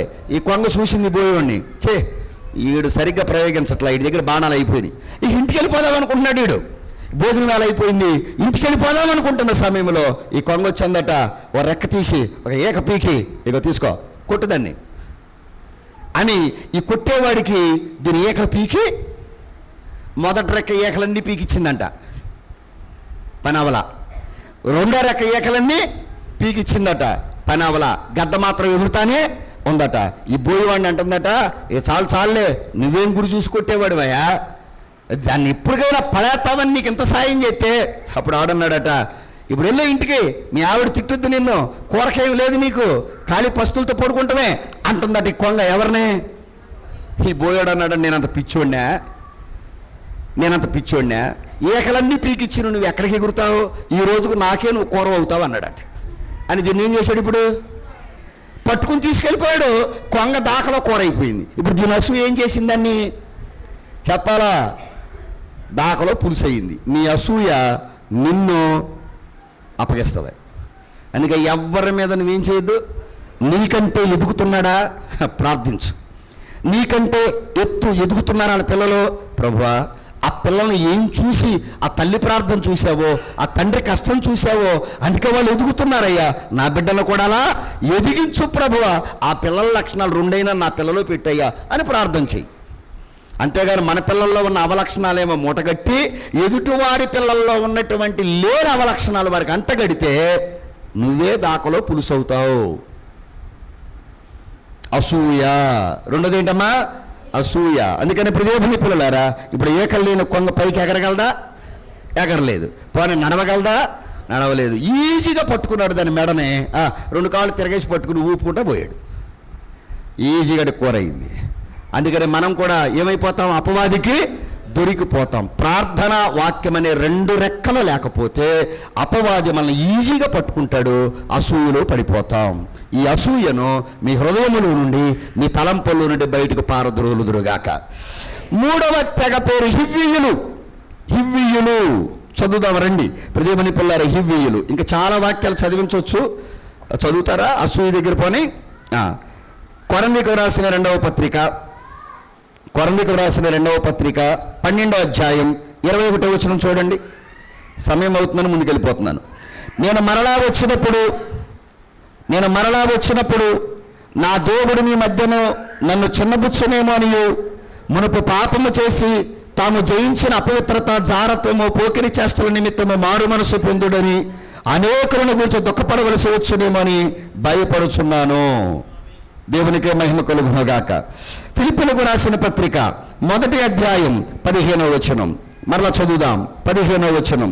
కొందరు అసూయ చేతను, కలహ బుద్ధి చేతను, మరికొందరు మంచి బుద్ధి చేతను క్రీస్తును ప్రకటించుచున్నారు. చూసారా? కొంతమంది అసూయ చేత కూడా ప్రకటిస్తున్నారట. మంచివారిని చెడ్డవారికి ఏం చేస్తారు? చిత్రీకరించి ప్రకటిస్తారు. జాగ్రత్త, అసూయ పాడు చేస్తుందా మనల్ని. మత్తయి సువార్త 27:18 కూడా చదువుదాం. మత్తయి సువార్త 27:18 వచనం చూడండి అమ్మా, ఏమని రాయబడిందో.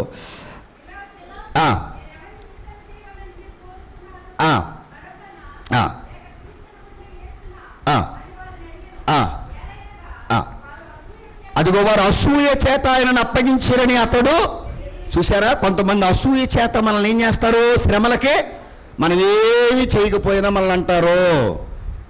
గుర్తుపెట్టుకోండి, మనం ఏమి చేయకపోయినా మన ఇంటికి పోయే వారిని చూసి కొంతమంది మన మీద అసూయపడి ఏం చేస్తారు? మన మీద నిందలనే రాళ్ళు వేస్తారు, అవమానం అనే రాళ్ళు వేస్తారు. అంటే అర్థం ఏంటో తెలుసా? నువ్వు ఓడిపోయావని కాదు, కుంగిపోవద్దు. నీకు మాట చెప్తాను. ఏంటా మాట అంటే, నువ్వు సాధించలేనిది వారేదో సాధిస్తున్నారు కనుక వారు చేయలేని పని నువ్వు చేస్తున్నావని నీ మీద అసూయ పడతారు. అసూయ పడుతున్నారు కదా అని నువ్వు దేవుని ఆశీర్వాదాన్ని పాడు చేసుకోవద్దు. ఆమేన్. అందుకని ఇక్కడ ఏమన్నా? అసూయ చేత ఆయనను అప్పగించిరని పిలాతు ఎరిగి ఉన్నాడట. కొన్నిసార్లు అసూయ చేత మనల్ని అప్పగిస్తారు. జాగ్రత్త. మనం చేయిందాన్ని చేసామంటారు, నమ్మించే ప్రయత్నం చేస్తారు. వాళ్ళ కేకలే గెలిచినట్టుగా ప్రియమైన పిల్లలు యేసయ్యను సిలువేశారు.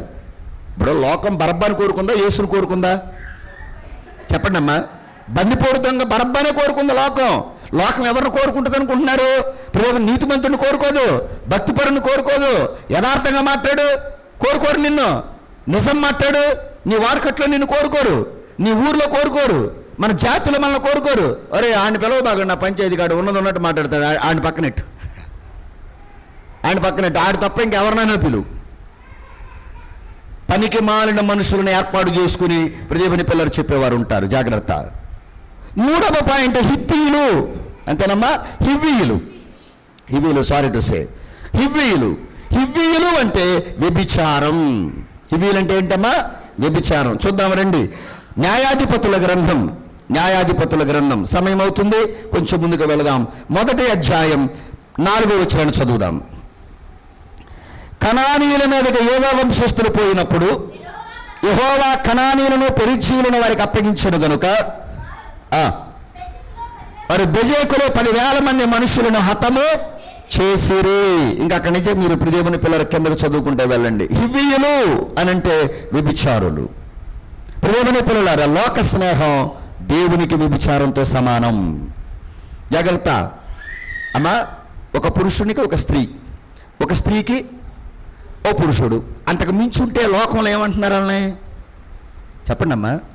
వ్యభిచారులు అంటున్నారు. దయచేసి ఆ మాటను ఎక్కువగా వాడొద్దు, కానీ ఆ మాట చెప్తాను. దేవుని పిల్లలు ఇప్పుడు దేవునితో ఉంటూ మరలా తిరిగి మనం లోకములోనికి వెళ్ళి లోక స్నేహం చేస్తే దాన్ని ఏమంటారు? ఇప్పుడు వ్యభిచారం అంటారు. నీ పాపము శాపం భరించి ప్రియమైన పిల్లలారా, శిలువ మీద నీ కొరకు ప్రాణం పెట్టిన సృష్టించిన వాడు నీకు భర్త అయి ఉన్నాడు. ఆ భర్తను వదిలిపెట్టి నీ ఇష్టానుసారంగా నీ బతుకు నువ్వు తిరిగితే దాన్ని ఏమన్నారు? వ్యభిచారం అన్నారు. హోషియా గ్రంథంలో ప్రజలు రాళ్లతో రప్పలతో తిరుగుతున్నారు. చెట్లతో తిరుగుతున్నారు, సృష్టితో తిరుగుతున్నారు. దేవుని కంటే దేన్ని ఎక్కువగా ప్రేమిస్తావో, స్నేహిస్తావో అది విగ్రహారాధనతో సమానం. కొంతమంది కడుపే దేవుడు, కొంతమందికి సుఖమే దేవుడు, కొంతమందికి ధనమే దేవుడు, కొంతమందికి అధికారమే దేవుడు, కొంతమందికి పదవే దేవుడు. అది లేకుండా వాళ్ళు బతకలేరు. అందుకే నేను అంటున్నాను, ధనము, అధికారం, ప్రియమైన పిల్లల పేరు, కీర్తి, ప్రతిష్ట, పదవులు కాదు. ఇదిగో ఇలాంటి వ్యభిచారపు మనసు ఏదైనా నీలో ఉందేమో దాన్ని నువ్వు కణాలలో నుంచి బయటికి పంపించేయాలి. ఇది నీ శత్రువు. నీ శరీరాన్ని పాడు చేస్తుంది, నీ మనసును పాడు చేస్తుంది, నీ ఆలోచన విధానాన్ని పాడు చేస్తుంది. అందుకే దేవుని పిల్లలారా, దానిని బలిపీఠం మీద పెట్టడం తప్ప మనం ఏమీ చేయలేం. అబ్రహాము ఇస్సాకును కనిన తర్వాత దేవుని కంటే కొంచెం ఎక్కువగా ఇస్సాకును ప్రేమించాడట. ఇస్సాకు ఇప్పుడు ఏమైపోయాడు? అబ్రహాము కంటే విగ్రహారాధికుడుగా అయిపోయాడు. అప్పుడు దేవుడు వచ్చి అంటున్నాడు, ఆ ఇస్సాకు నాకు ఇచ్చేయి అన్నాడు. దేవుని కంటే నువ్వు దేన్ని ఎక్కువగా ప్రేమిస్తావో దేవుడు దాన్ని ఇచ్చేయమంటే ఇచ్చేయడానికి నువ్వు సిద్ధంగా ఉన్నావా? అందుకని మీరు అంటున్నాను, దేవుని కంటే మీరు ఎక్కువగా దీన్ని ప్రేమించొద్దు. కనుక ప్రియమైన దేవుని పిల్లలారా, ఇక పెళ్ళైపోయిన తర్వాత ఆడపిల్లకి అత్తవారింటే అన్నీ కదా. సహజంగా పుట్టింటికి వచ్చారనుకోండి, అమ్మ కష్టమైనా నష్టమైనా ఇక నీ అత్తని నువ్వు శుభ్రంగా చూసుకోవాలా, మీ మరిదిని శుభ్రంగా మీ మాంగారిని శుభ్రంగా చూసుకో, వాళ్ళే నీకు అన్నీ, ఇక మేమేం అవుతావు నీకు అని ఇంటికాడ తల్లిదండ్రులు కూడా చెప్పి పంపించేస్తారు. అవునంటారా కాదంటారా? అది పరిస్థితి. అలాగే ఇప్పుడు నేనేమంటున్నానంటే, నీ కొరకు ప్రాణం పెట్టాడు, నీ కొరకు దిగి వచ్చాడు, నీ కొరకు రక్తం వచ్చాడు, నిన్ను సృష్టించిన వాడు నీకు భర్త అయి ఉన్నాడని దేవుని వాక్యం చెప్తుంది.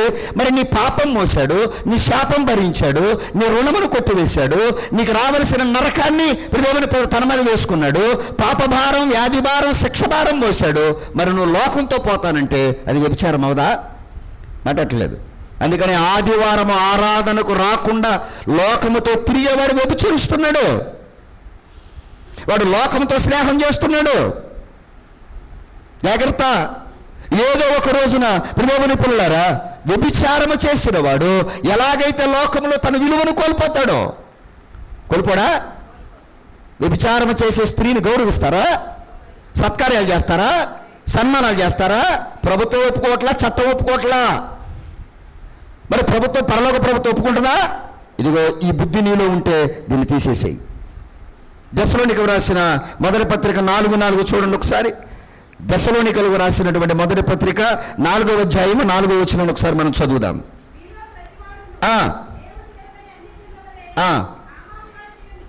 అది దేని యందు అన్యజనులు ప్రియమైన పిల్లల దేవుని ఎరగక వారు ప్రియమైన పిల్లల కామాభిలాష కలిగి ఉన్నారు.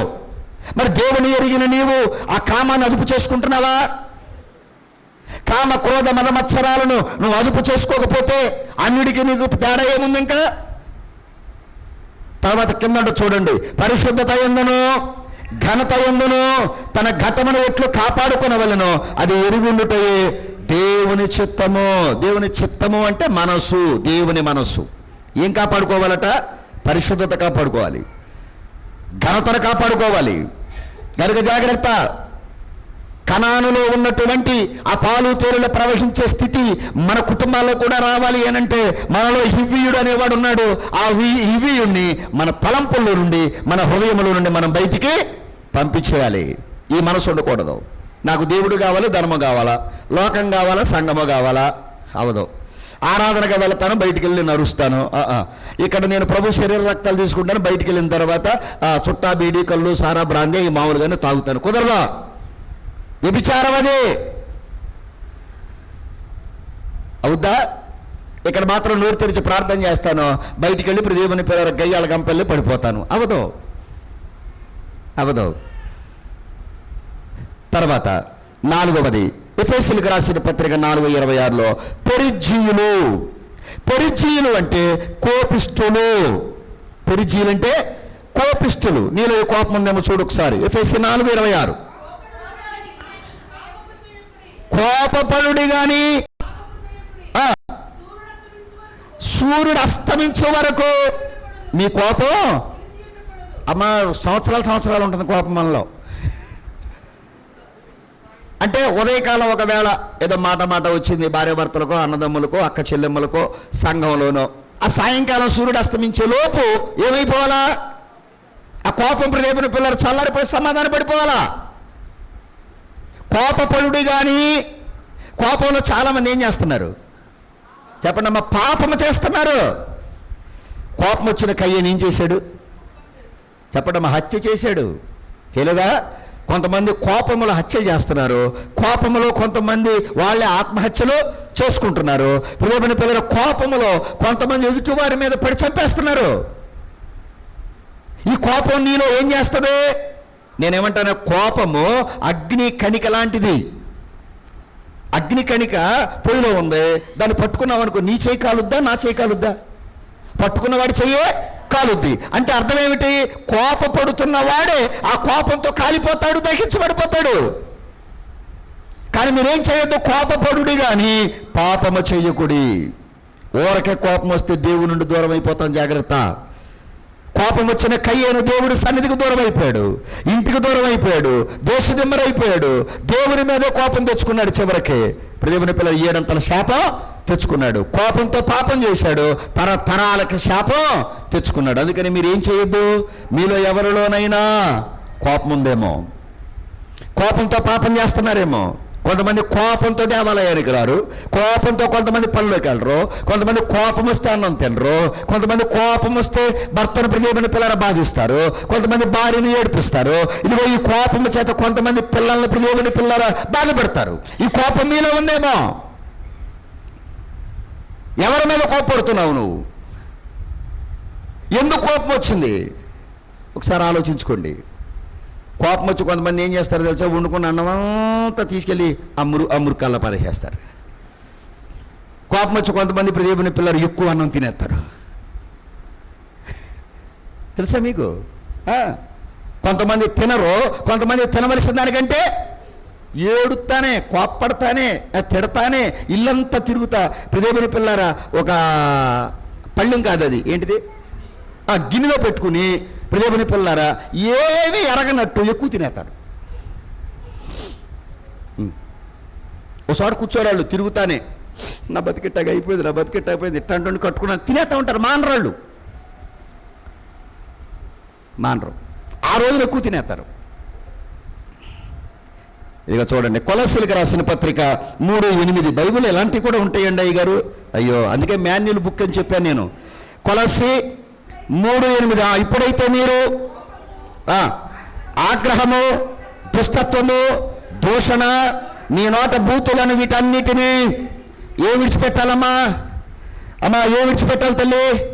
కోపాన్ని విడిచిపెట్టాలి, ఆగ్రహాన్ని విడిచిపెట్టాలి, దుష్టత్వాన్ని విడిచిపెట్టాలి, దూషణ, మీ నోట బూతులు రావచ్చా?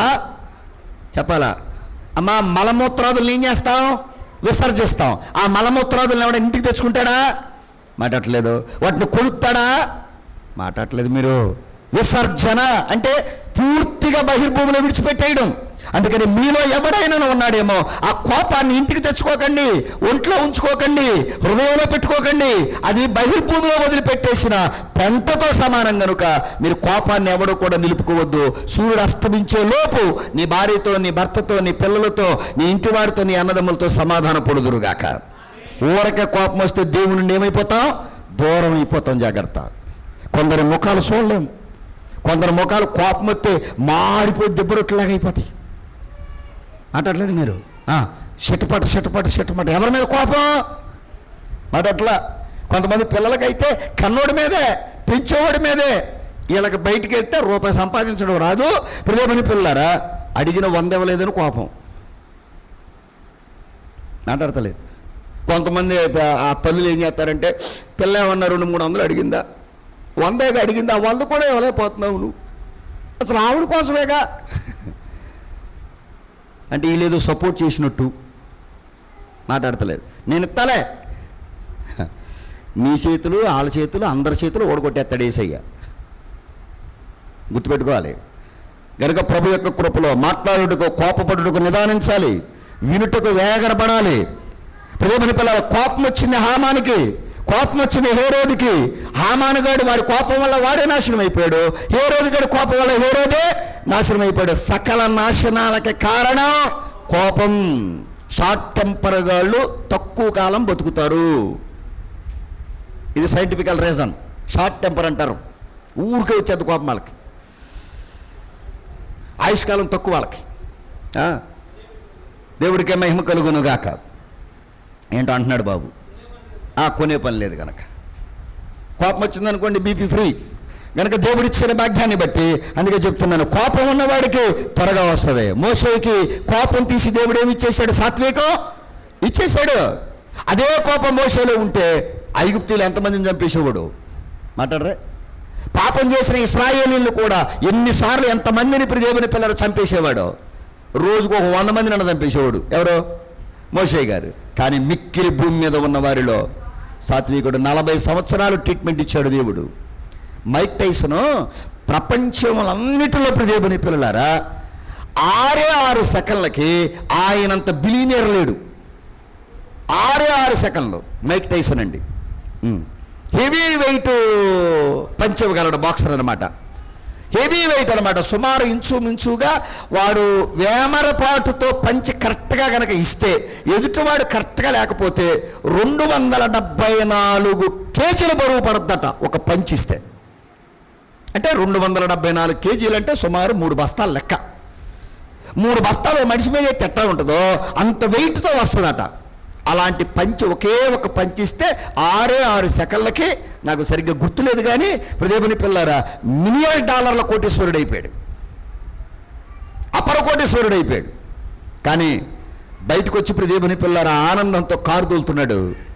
రోడ్డు మీద వచ్చిన వాడిని ఆవేశంతో గుద్దాడు, చనిపోయాడు. 6 నిమిషాల్లో మొత్తం ఆస్తి అంతా పోయింది. ఇప్పుడు ఏం చేస్తున్నాడు తెలుసా? మైక్ టైసన్ బతికే ఉన్నాడు. హోటల్స్ దగ్గర దేవుని పిల్లారా మెట్ల దగ్గర ఆ లోపలికి వచ్చేవాళ్ళు ఉంటారు కదా, లోపలికి వచ్చేవాళ్ళు ఉంటారు కదా. Sir I'm Mike Tyson, you know. Yes I'm Mike Tyson, కరెక్టే. ఓ పంచిస్తాను, 10 రూపీస్ ప్లీజ్, 20 రూపీస్ ప్లీజ్ అని అడుక్కుంటున్నాడు. చూసావా కోపం ఏం చేసింది? మాట్లాడట్లేదు. అందుకే చెప్తున్న జాగ్రత్త. దేవుని పిల్లారా Osama bin Laden, Saddam Hussein, Gaddafi ఇలాంటి వారందరూ కోపం వల్ల వారి రాజ్యాలను కోల్పోయారు, వారి ప్రాణాలు పతనం అయిపోయినాయి. కోపము నిప్పు కణిక లాంటిది.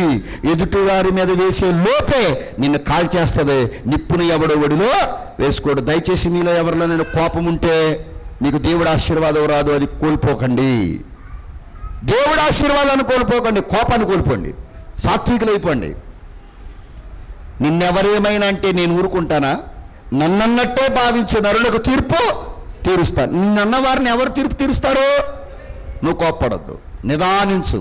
మాట్లాడుటకు నెమ్మదించు, కోప్పడుటకు నిదానించు, వేగిరపడొద్దు.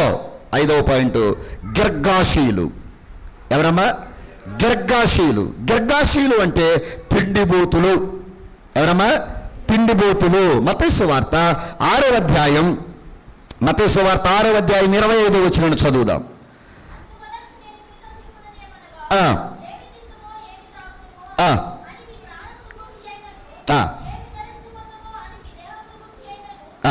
చింతింపకుడి చాలు దేవుని పిల్లలారా.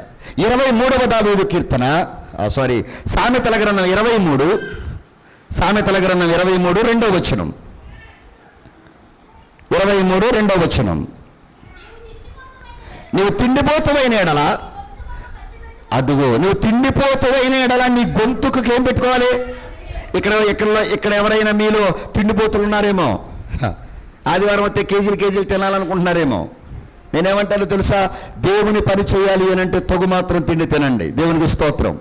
నువ్వు తినే తిండిలో నుంచి దేవుని పిల్లారా అవసరమైతే ఒక 1/2 కేజీ తగ్గించుకొని దేవుని పిల్లారా దేవుడికి ఎత్తో నేర్చుకో. తిండిపోతులు ఏమైపోతారో తెలుసా? దరిద్రులైపోతారు, సోమరిపోతులైపోతారు. అధికమైన మాంసము తినవాడు ఆలోచించలేడు, మెదడు బొద్దుబారిపోద్ది, చురుగ్గా పనిచేయలేడు. అలాగనే అసలు ఏమి తినకుండా ఉండకండి. దేవుడికి స్తోత్రం. మన సంఘంలో ఒక ఆవిడ ఉంది, పేరు చెప్పలే. దేవుని పిల్లారా అందరికీ చేపలు, రొయ్యలు, పీతలు ఏ కావాలన్నా బ్రహ్మాండంగా ఉంటుందంట, ఆవిడ మాత్రం తిందంట. నాకు భలే ఆశ్చర్యం వేసింది. అసలు తిననమ్మకి ఇంత రుచిగా ఉండడం ఎట్టా వచ్చిందా అని నేను చాలా ఆశ్చర్యపోయాను. కానీ ఏదో ఒక రోజున నా పక్కన కూర్చోబెట్టుకుని దేవుడు కృపను బట్టి ఏదో ఒక రోజున గట్టిగా పెట్టిస్తా. మనమే ఆ నొప్పులు పడాలా? వాళ్ళు కూడా పడాలి. కనుక ప్రభు ఇచ్చిన మహా ఉచితమైన కృప. గుడివాడ సంఘంలో ఒక ఆవిడ చాలా హెవీగా తినేస్తున్నాను కదని అసలు తినకూడదని సమర్పణ చేసుకుందట. నాకు తెలియదు, 1-2 చోట్ల ప్రార్థనకు వచ్చినప్పుడు నేను తినండి అయ్యగారు అంది. నేను ప్రార్థన చేస్తాను, అమితమైనటువంటి ఆశ ఈ బిడ్డకు తిండి మీద లేకుండా తగు మాత్రం తినేటట్టు దయచే ప్రభువా, నేను ప్రార్థన చేశా, ఈ రోజు నుంచి నువ్వు తినే అని చెప్పా. ఆ రోజు నుంచి ఆవిడికి ఎంత తినాలో అంత, కొంతమందికి ఎంత తింటున్నారో తెలియదు. నేను సేవకు వచ్చిన తొలి దినాలలో నాకు ఒక స్నేహితుడు ఉండేవాడు, అతని పేరు మురళి. మా ఇంటికి వచ్చి ఆదివారం రాగానే సైకిల్ వేసుకొచ్చి బెల్లి కొట్టేవాడు. ఎక్కడున్నావు? ఇంటికాడ ఉన్నాను లోపల. నేను మరి మాంసానికి వెళ్తున్నాను, మరి నీకు కూడా ఎంత తెమ్మంటావా అనేవాడు. తెచ్చిపెట్టు బావా అనేవాడిని, బావా అని పిలిచేవాడిని. సరే డబ్బులు బావ మరి తెత్తా అనేవాడు. 1/4 కిలో తెచ్చిపెట్టు. 1/4 కిలోనా? ఏం చేసుకుంటారా 1/4 కిలో అనేవాడు. 1/4 కిలోనే ఏం చేస్తావు అంటే పొద్దున్న సాయంకాలం సరిపోద్ది మా ఇద్దరికే అనేవాడిని. మళ్ళీ పొద్దుటికి సాయంకాలానికి కాడికి ఆశ్చర్యం, ఎట్ట సరిపోద్ది? ఏం లేదు బావా, కాస్తంత మేము దోసకాయలో కాస్త ములక్కాల్లో ఏం చేస్తాం, కలుపు కింద వేసుకుని అదే సరిపెట్టుకు తింటాం. ఇవాళ దేవుడి మహాకృప, నా ఇంట్లో జనాభాకి ఇవాళ 5 కేజీలు కొనాలి. మాట్లాడతలేదు. 5 కేజీలు కొంటే కానీ ఓ పూటకు రాదు నాకు. కానీ నేను ఆ రోజుల్లో దేవుని పిల్లారా, తిండి తినేటప్పుడు గొంతుకు కత్తి పెట్టుకున్న. కత్తి అంటే వాక్యం. వాక్యాన్ని గుర్తు చేసుకో. ఎంత తినాలో అన్లిమిటెడ్ ఫుడ్ అని పెడుతున్నారు ఇవాళ. నేనంటాను లిమిటెడ్ ఫుడ్డే తిను, ఎక్కువ పని చేస్తావు. ఎక్కువ తింటే ఎక్కువ బలం వస్తుంది అనుకుంటున్నారు, ఎక్కువ అనారోగ్యం వస్తుంది. ఒళ్ళంతా నొప్పులే, అన్నీ ఆయాసాలే. వద్దు, దొరికింది కదా అని ఇష్టమైన తిండి ఆడెవడో పులిహోర చేసాడు కదా నువ్వు తినేస్తే ఒళ్ళంతా పులిసిపోద్ది. లిమిటెడ్గా తిను, 1/2 కేజీ తిను, కానీ అర్ధగంటకు ఒకసారి తిను. ఆమేన్. అది అట్ట కాదు, మనకు కుదరదుగా. ఈ పక్క నిండింది కొంచెం, ఈ పక్క కూడా రాని, కొద్దిగా రాని. ఆ దోసకాయ చట్నీ ఇటు పట్టరా. అసలు మన ఊళ్ళో పులిహోర బాగా చేస్తారు, బిర్యానీ కంటే కొంచెం వేయి. ఏమి సార్, అయ్యగారు అట్టగా చెబుతాడు కానీ ఆయన కూడా బాక్సులో పట్టుకెళ్తాడుగా. రాష్ట్రాలు పోయింది ఈ లైవ్, కచ్చేబాకుండా అటు ఉంచండి యాజ్ ఇట్ ఈజ్గా. అది అందుకే మీరు చెప్తున్నా, తిండిపోతులు గిర్గాశీలు అంటే ఈ తిండిపోతు తన దేవుని పనికి అడ్డం వస్తే నీవు నీ మెడకేం పెట్టుకోమన్నాడు? నీ గొంతు కత్తెట్టుకో, వాక్యాన్ని గుర్తు చేసుకో. బ్రతకడానికి తినాలి తప్ప తిండే బతుకు కాదు. తినడం కోసం బతకండి, బతకడం కోసం తినండి. కొంతమందికి కడుపు దేవుడు. 23:2 మీరు చదివారు కదా. ఇప్పుడు ప్రియమైన పిల్లారా, కీర్తనల గ్రంథం 78వ దావీదు కీర్తన ఒకసారి తీయండి. 78:27 నుండి చదువుదాం.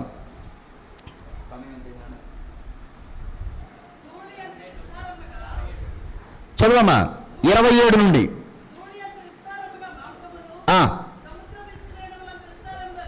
ధూళి అంత విస్తారంగా మాంసం, సముద్ర ఇసుక రేణువులంత విస్తారంగా రెక్కల గల పిట్టలను కురిపించను, వ్రాల చేసెను. వారు కడుపారా తిని తనిసిరి, వారు ఆశించిన దానిని ఆయన అనుగ్రహించెను. వారి ఆశ తీరక మునిపి ఆహారం ఇంకా వారి నోళ్ళల్లో ఉండగానే దేవుని కోపము వారి మీదకి. చాలు చాలు చాలు దేవుని పిల్లలారా, చూసారా? దేవుని కోపం వారి మీద దిగిందాడు. తిండిపోతుతనం. దేవుని పిల్లలారా, ఇంకా చెప్పాలి ఏంటంటే, క్రేతీయులు అనే ఒక తెగ ఉంది. వాళ్ళు తిండిపోతులు, వాళ్ళు భోజన ప్రియులు. ఆదికాండ 6వ అధ్యాయంలో నెఫీలు ఉన్నారు, వారు బలత్కారులు. గొర్రెని తినేతాడంటే ఒక్కొక్కడే.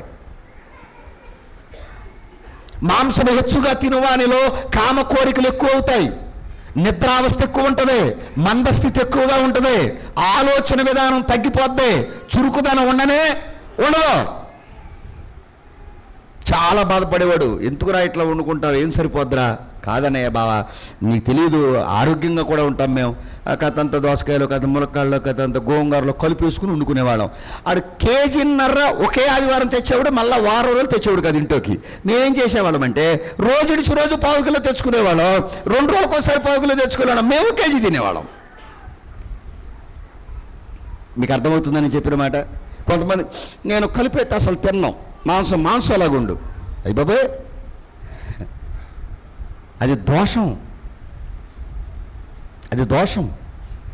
కలిపేసుకుని వండుకోండి, ఏమా టేస్ట్ ఉంటుంది, ఆరోగ్యం కూడా. ఈ ముక్కంతా ఈ ములక్కడకు పడుద్ది, ములక్కడ నవ్వుతే బాగుంటుంది. తోటకూర ఎప్పుడైనా మీరు మాంసం వండుకున్నారా? తోటకూర మాంసం, కోడి మాంసం వండుకోండి, బ్రహ్మాండంగా ఉంటుంది. కొంతమంది అడిగారు అట్టాకి చెబుతారు, తిన్నట్టు ఉండదు, తిను, అది నిన్ను తింటతో లోపలికి వెళ్ళి. నేను మాట చెప్పను, మనందరం బలం రావాలని మేకలు తింటున్నామా? మేక మాంసం, గొర్రె మాంసం తింటున్నామా? ఆ మేక బలంగా ఉండటానికి ఆకులాలనే తింటుంది. ఆకులాలు తిని అది చెట్టు మీదకి కాళ్ళు ఎక్కేద్ది, కొండలు ఎక్కేద్ది, బండలు ఎక్కేద్ది, మెట్లు ఎక్కేద్ది, వంతులు ఎక్కేద్ది. మరి దాన్ని తిన్న మనం మంచం ఎక్కలేకపోతున్నాం. పట్టుకో పట్టుకో పట్టుకో పట్టుకో పట్టుకో పట్టింది ఏంటి? కానీ ఆ ఆకులు అలా తిన్న మేక మాత్రం. నేను ఎప్పుడూ ఒకటి చదివా, మెసేజ్ ఒక ఆయన చెప్తే ఒకటి చదివి వెళ్ళారు. ఉదయకాలం మంత్రి గారు వచ్చారట. మంత్రి గారు వచ్చి మొక్కను నాటాడట. మధ్యాహ్నం మేక వచ్చి మొక్కను తినేసిందంట. సాయంకాలం మంత్రి గారు వచ్చి ఆ మేకను తినేశాడంట. బాగుందా? ఎప్పుడో చదివాలండి అది. పొద్దున్నే మొక్కలు నాటుట అనే కార్యక్రమంలో మంత్రి గారు ఏమి నాటాడు? మొక్క నాటాడు. మధ్యాహ్నం మేక వచ్చి ఏం చేసింది? ఆ సాయంకాలానికి మంత్రి గారు వచ్చారంటే ఊరులందరూ కలిసి ఆ మేకను కోసి అడిగెట్టారు. పని అయిపోలా. తిండిపోతులు పట్టట్లేదు. అందుకే చూడండి, భోజన ప్రియులు ఏం తినాలో తెలియదు కొంతమందికి. తిండి సోమరణ చేస్తుంది. అవసరమైతే వండాలి, తినాలి, వ్యర్థం చేయరాదు. అరణ్యం మధ్యలో ఇశ్రాయేలుకి తినే బుద్ధి పుట్టింది. అవునా? మేము ఆ ఐగుప్తీలో పొయ్యిల దగ్గర కూర్చొని తిన్నాం, అది బాగుంది. ఇవాళ పెళ్ళి బాగా జరిగింది అని ఎలా చెప్తున్నారు? భోజనాలు లెక్కేసి. భోజనాలు బాగా పెడితే ఆ పెళ్ళికొడుకు ఎట్ట ఉన్నా పర్వాలా, పెళ్లి కూతురు ఎట్ట ఉన్నా పర్వాలా, పెళ్ళి బాగా జరిగింది, బాగా పెట్టారు, బాగా. నేను వెళ్తే అసలు ఆడు కూరోడు 3 సార్లు తిరిగాడు నా చుట్టే. బకెట్ ఇచ్చుకుని 3 సార్లు తిరిగితే పెళ్ళి బాగా జరిగినట్టు, వాళ్ళు బాగా పెట్టినట్టు మాట్లాడలేదు. మీరేమినో మొన్న పెళ్ళికి వెళ్ళా నేను. అయ్యగారు మీకు ఎందుకు, మీరు ఇక్కడే కూర్చోండి, మీకు కావాల్సిందంతా వచ్చేద్దన్నారు. ఏది రాలా.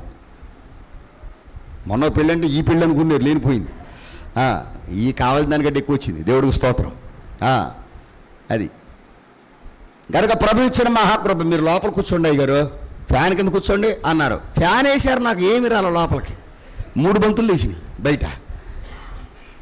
నేను వెంటనే అనుకుంటున్నాను, బయటికి వెళ్ళి తినేస్తే పోయేది, ప్రభు అన్నీ అయిపోతున్నట్టుండే, ఏమి రావట్లేదు లోపలికి వస్తాయి అన్నారు. సరే లోపలికి రాలేదు, మన లోపలికి ఏమి వెళ్తాయి? ఇప్పుడు మన లోపలికి వెళ్ళిపోతే మనల్ని తీసుకెళ్ళి ఇంకో లోపల పెడతారుగా. మనకు అసలే 2 వారాలు ఉన్నాయి, టైం దాటిపోతుంది, పావుదొక్కు 3 అయింది.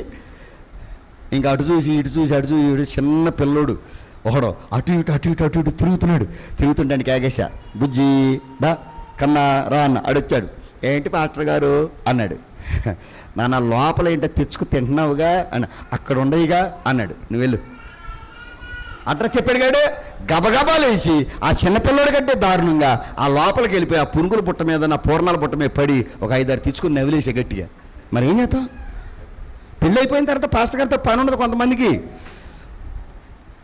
ఇక అయిపోయిందేగా, నువ్వు పక్కలేగా.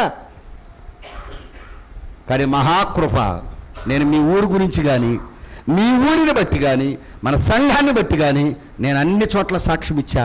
మీకు కూడా లైవ్లో సాక్ష్యం ఇస్తూ ఉన్నా. ఈ రోజున ప్రదీపుని పిల్లారా, 100 మంది కాదు 1000 మంది వచ్చిన దైవ సేవకుడిని మొదట గౌరవించి పంపించే సంఘం రాముడిపాలెం సంఘం.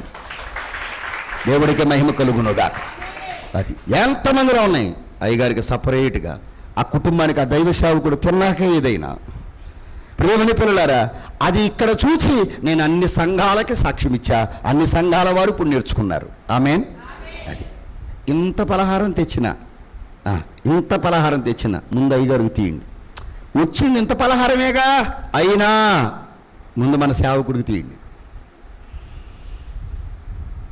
ప్రియమని పిల్లలారా, మిగతాదే మనం పంచుకుందాం.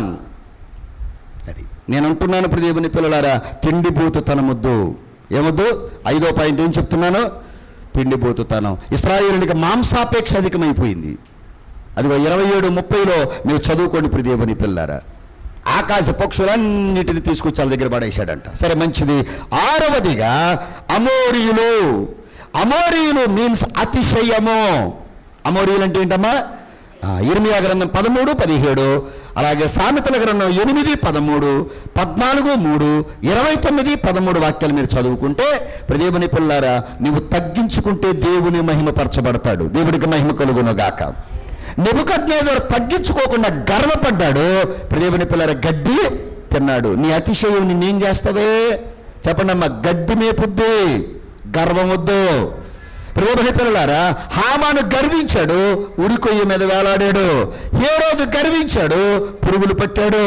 కనుక దేవుని పిల్లలారా, అడల్ఫ్ హిట్లర్ కానీ నాజీలు మేమే అని 20 లక్షల మంది యూదుల్ని ఊచకోతకో చంపేశారు. తుపాకీతో కాల్చుకుని చచ్చిపోయాడు. అవునా? వాడు అతిశయం వాడిని ఏం చేసింది? అందుకని ఉజ్జియా స్థిరపడిన తర్వాత మనస్సులో గర్వపడ్డాడట, అతిశయించాడట. అందుకే చెప్తున్నా, దేవుడిని స్థిరపరిచాడా? దేవుడిని కుటుంబాన్ని బలపరిచాడా? దేవుడిని కావలసిన ఈవులన్నీ అడిగ్గానే ఇస్తున్నాడా? నీ పంట బాగా పండిందా? లేదా నీ బిడ్డలు బాగున్నారా? నువ్వు అతిశయించొద్దు, గర్వపడొద్దు. ఆ గద్దె మీద నుంచి దేవుడు దించడానికి ఎంతోసేపు పట్టదు. అందుకే చెప్తున్నా, అమోరీయులు అంటే అతిశయం నీలో ఉండొద్దు. నీవు అందగత్తివా? అతిశయపడబాక. భక్తుందా? అతిశయపడబాక. మంచి ప్రసంగికుడువా? అతిశయపడబాక. మంచి ఉద్యోగం ఉందా? అతిశయపడబాక. మంచి టెక్నికల్గా టెక్నాలజీగా నువ్వు ముందుకు వెళ్ళగలుగుతున్నావా? ఇదంతా కేవలం ఆయన కృప. ఆయన ఇవ్వకపోతే నేనే పాటి వాడిని ప్రభువా అని దేవుని సన్నిధిలో వస్తీ అతిశయపడింది తన అందాన్ని బట్టి, గర్వించింది తన అందాన్ని బట్టి. రాజు పిలవగానే రాలేదు. అప్పుడు వచ్చి ఏమన్నారో తెలుసా?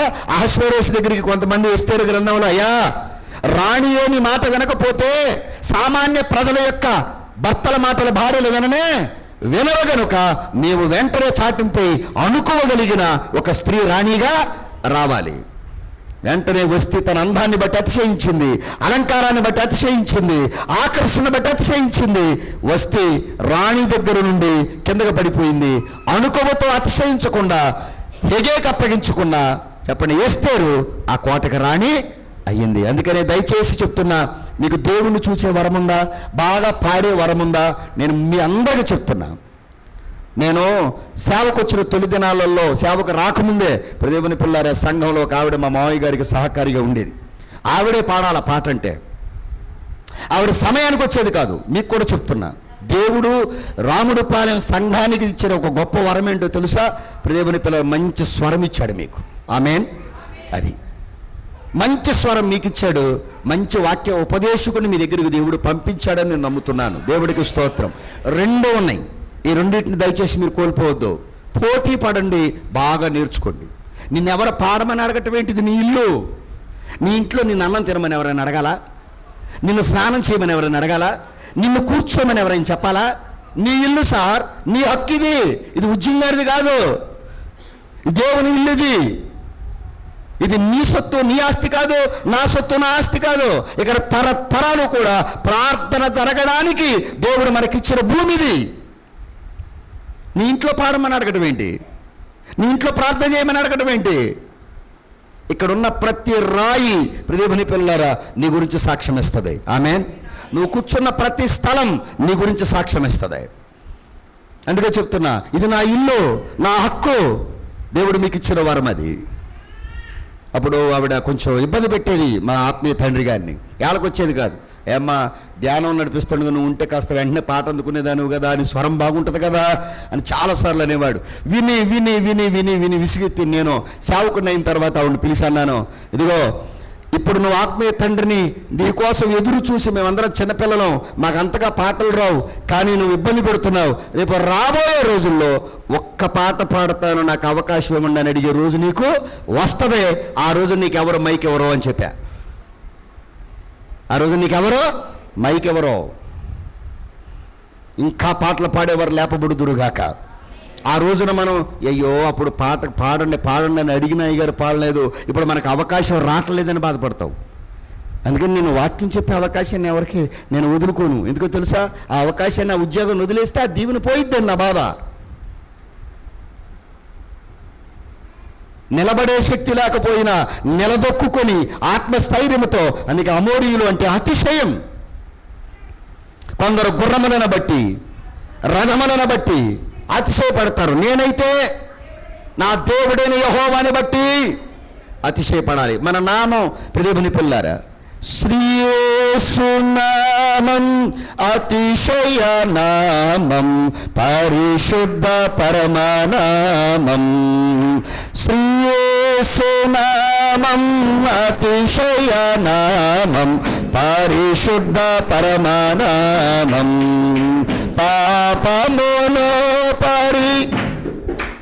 పాపమును పరిహారము చేసి పరమార్చిన పరమనామం మన అతిశయ నామం. నువ్వు అతిశయించాలి ఎవరి నామాన్ని బట్టి చెప్పండి అమ్మా.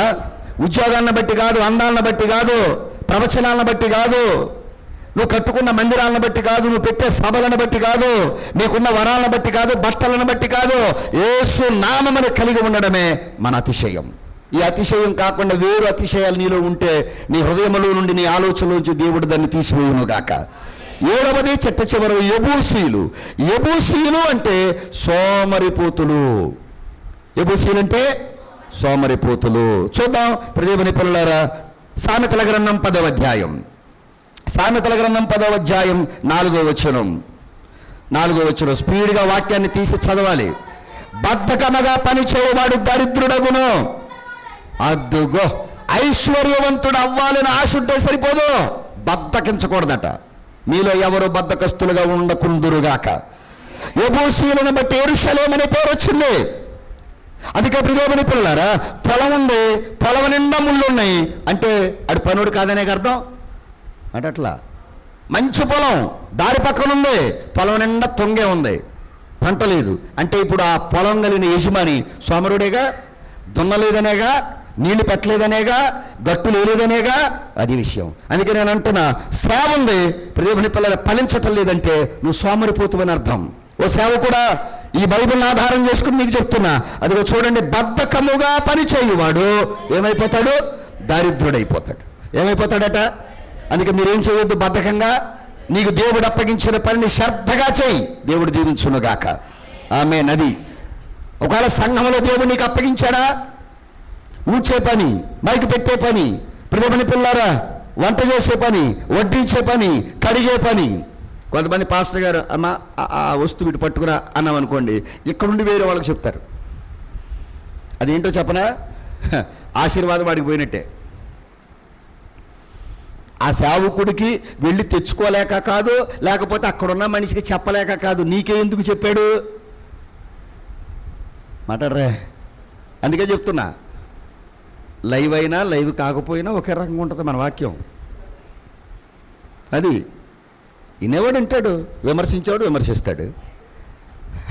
నా ముందు నా సంఘం ఉంది, ఇదిగో చెప్తున్నా, ఈ 7 శత్రువులు మనలో నుంచి బయటికి వెళ్ళిపోవాలి. అప్పుడు ప్రదేమని పిల్లలారా ఫలించు ద్రాక్షవల్లి వలె మన సంఘం ఉంటుంది. ఆమేన్. నా తండ్రి మంచి వ్యవసాయకుడు. అందుకే మీరు చదివిన వాక్యములో 24వ సామెతల గ్రంథం తీయండి ఒకసారి. 24:30 కూడా చదువుదాం. అయిపోయిందమ్మా. 24:30. సోమరి వాని చేను నేను దాటిరాగా, తెలివి లేని వాని ద్రాక్ష తోట నేను దాటిరాగా, ఇదిగో దాని అన్నంతట ముండ్ల తుప్పులు బలిసి ఉన్నాయి, దూలగొండ్లు దాని కప్పి ఉండెను, దాని రాతి కూడా చూసారా, రాతి గోడ కూడా ఏమైపోయింది, అది దాని పొలం చుట్టూ ప్రదేవుని పిల్లల కంచె లేదు, దానిలోనట దూలగొండి చెట్లు బలిసిపోయి ఉన్నాయట. అంటే చిన్న పనికిరాని మొక్క వచ్చినప్పుడే తీసేయాలగా, ఏమాటట్లేదు. అంటే వీడు పనుడు కాదు, సోమరి అయిన పనుడు. ఇప్పుడు అక్కడే 26వ అధ్యాయానికి రండి. 26వ అధ్యాయం 14వ వచనం చదువుదాం. ఉతక మీద తలుపు తిరుగును. అది ఉతక మీద తలుపు అంటే ఇప్పుడు మన దేవాలయం తలుపు ఉందండి, ఆ తలుపుని ఇటు తీసాం, బొంబాయి వెళ్ళిపోయిందా, ఇటు వేసాం, బెంగళూరు వచ్చిందా, ఎక్కడ ఉంటుంది మాట్లాడట్లేదు. సోమరి కూడా అంతే. 6 మంచం మీద పడుకుంటాడు, లేదా 5 మంచం మీద పడుకుంటాడు. ఇటు పక్కకి తిరిగి పొద్దున్నే లేవాలి, నేను 4 గంటలకల్లా పనిలోకి వెళ్ళాలి, లగడీడు. ఇడు తిరుగుతాడు, ఎంత అయింది టైం, ఇంకా పావు గంట ఉంది కదా, ఇంకొక 25 నిమిషాలు ఉంది కదా, అయినా నేను ఇప్పుడు పెందల కాడలేసి ఎవరిని ఉద్ధరించవలను. వీడు సెల్ ఫోన్ అలారం పెట్టుకుని వీడే కట్టేస్తాడు, మాట్లాడతలేదు. పాడు అలారం తెగ మోగుతుంది అంటాడు, పెట్టుకున్నది ఎవడు? లేవాలనుకున్నది కరెక్టే, లేవాలని నిర్ణయించుకుని సెల్ ఫోన్ పెట్టుకుంది నువ్వే, కానీ గడియారం కట్టేసి ఆ గడియారాన్ని తిట్టేది ఎవరు? దాని పేక నొక్కేది ఎవరు? మాట్లాడలేదు మీరు. అందుకే ఇక్కడ కూడా ప్రదేభని పిల్లారా, ఆయనే అంటుంది ఈవిడ. కనుక దేవుడు అనుగ్రహించిన వాక్యాన్ని బట్టి ఆ 14 నుంచి చూడండి, ఉతక మీద తలుపు తిరుగును, సోమరి తిరుగును, సోమరి పాత్రలో చెయ్యి ముంచును, నోటి ఎద్దకు దాన్ని తిరిగి ఎత్తుట కష్ట.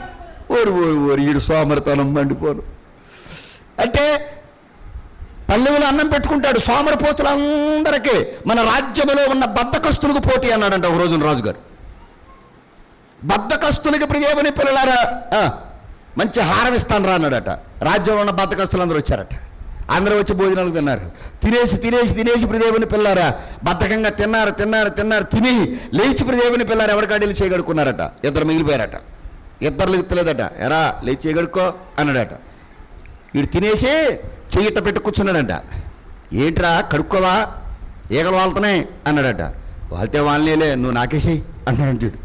అంటే ఆడు కడుక్కోవడం కూడా బద్ధకమే. ఆడికి ఫస్ట్ ప్రైజ్ వచ్చింది. మీరు చదివిన వాక్యంలో సోమరి పాత్రలో తన చెయ్యిని ముంచును, నోటి దగ్గరకు తెచ్చుకొనడం కూడా కష్టమే.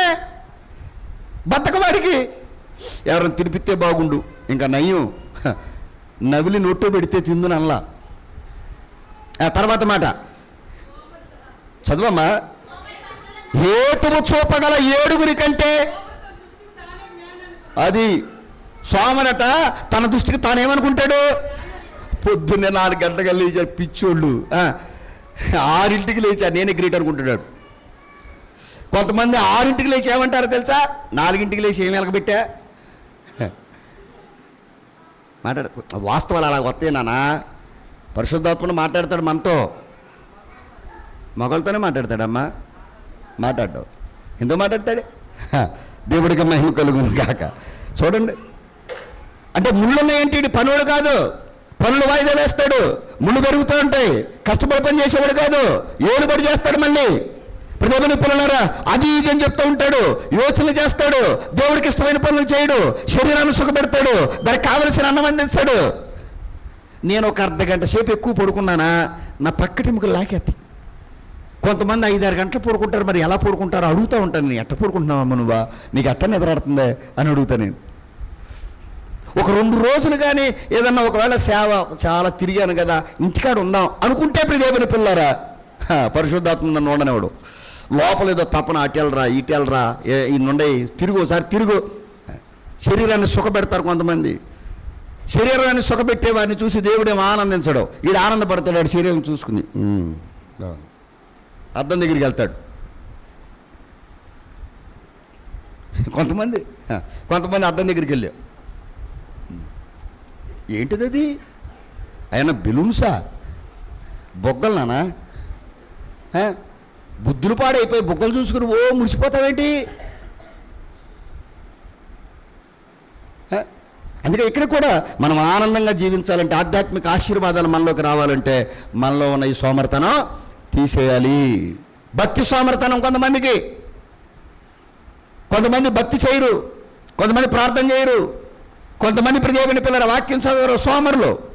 ఈ 7 జాతులు పోపు గ్రెగరే దాని ప్రకారంగా మనలో నుండి తీసేసుకోవాలి. 7 జాతులు ఉన్నాయి. వరుసనే వద్దామా? ఒక్కసారి చెప్పేస్తే అందరికి అర్థమైపోద్ది. మొట్టమొదటిది కనానీయులు, అంటే చింత, మీలో నుండి తీసేసుకోండి. రెండవది హిత్తీయులు, అంటే అసూయ, మీలో నుండి తీసేసుకోండి. మూడవది హివ్వీయులు, అంటే వ్యభిచారపు మనసు, లోక స్నేహం, పాపపుతో స్నేహం, శరీరానుసారులతో స్నేహం వదిలేయండి. నాలుగవది ఫరిజ్జీయులు, అంటే కోపిష్ఠులు, కోపం మిమ్మల్ని దహించేస్తుంది, కోపం మానుకోండి. గిర్గాషీలు, తిండిబోతులు, తిండి అధికంగా తింటే దేవుని పిల్లలారా దేవునికి మనం దూరం అయిపోయే అవకాశం ఉంటుంది. అలాగని అసలు తినకుండా దాయొద్దు. పిసినారితనం లోబత్తం కలిగి ఉండొద్దు. పిల్లల కోసం అని కొంతమంది దాస్తారు. తీరా తిందామనుకునేసరికి వీళ్ళకి అన్నీ వచ్చేస్తాయి.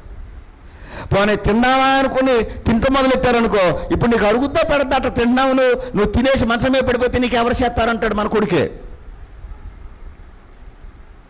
అందుకని కడుపు నిండా తినండి, ఒంటి నిండా పని చేయండి, నోటి నిండా నవ్వండి, కంటి నిండా కన్నీరు కార్చండి, దేవుడి దగ్గరికి వచ్చి ఆయన పాదాల దగ్గర పడి ఏడ్చి ప్రార్థన చేయండి.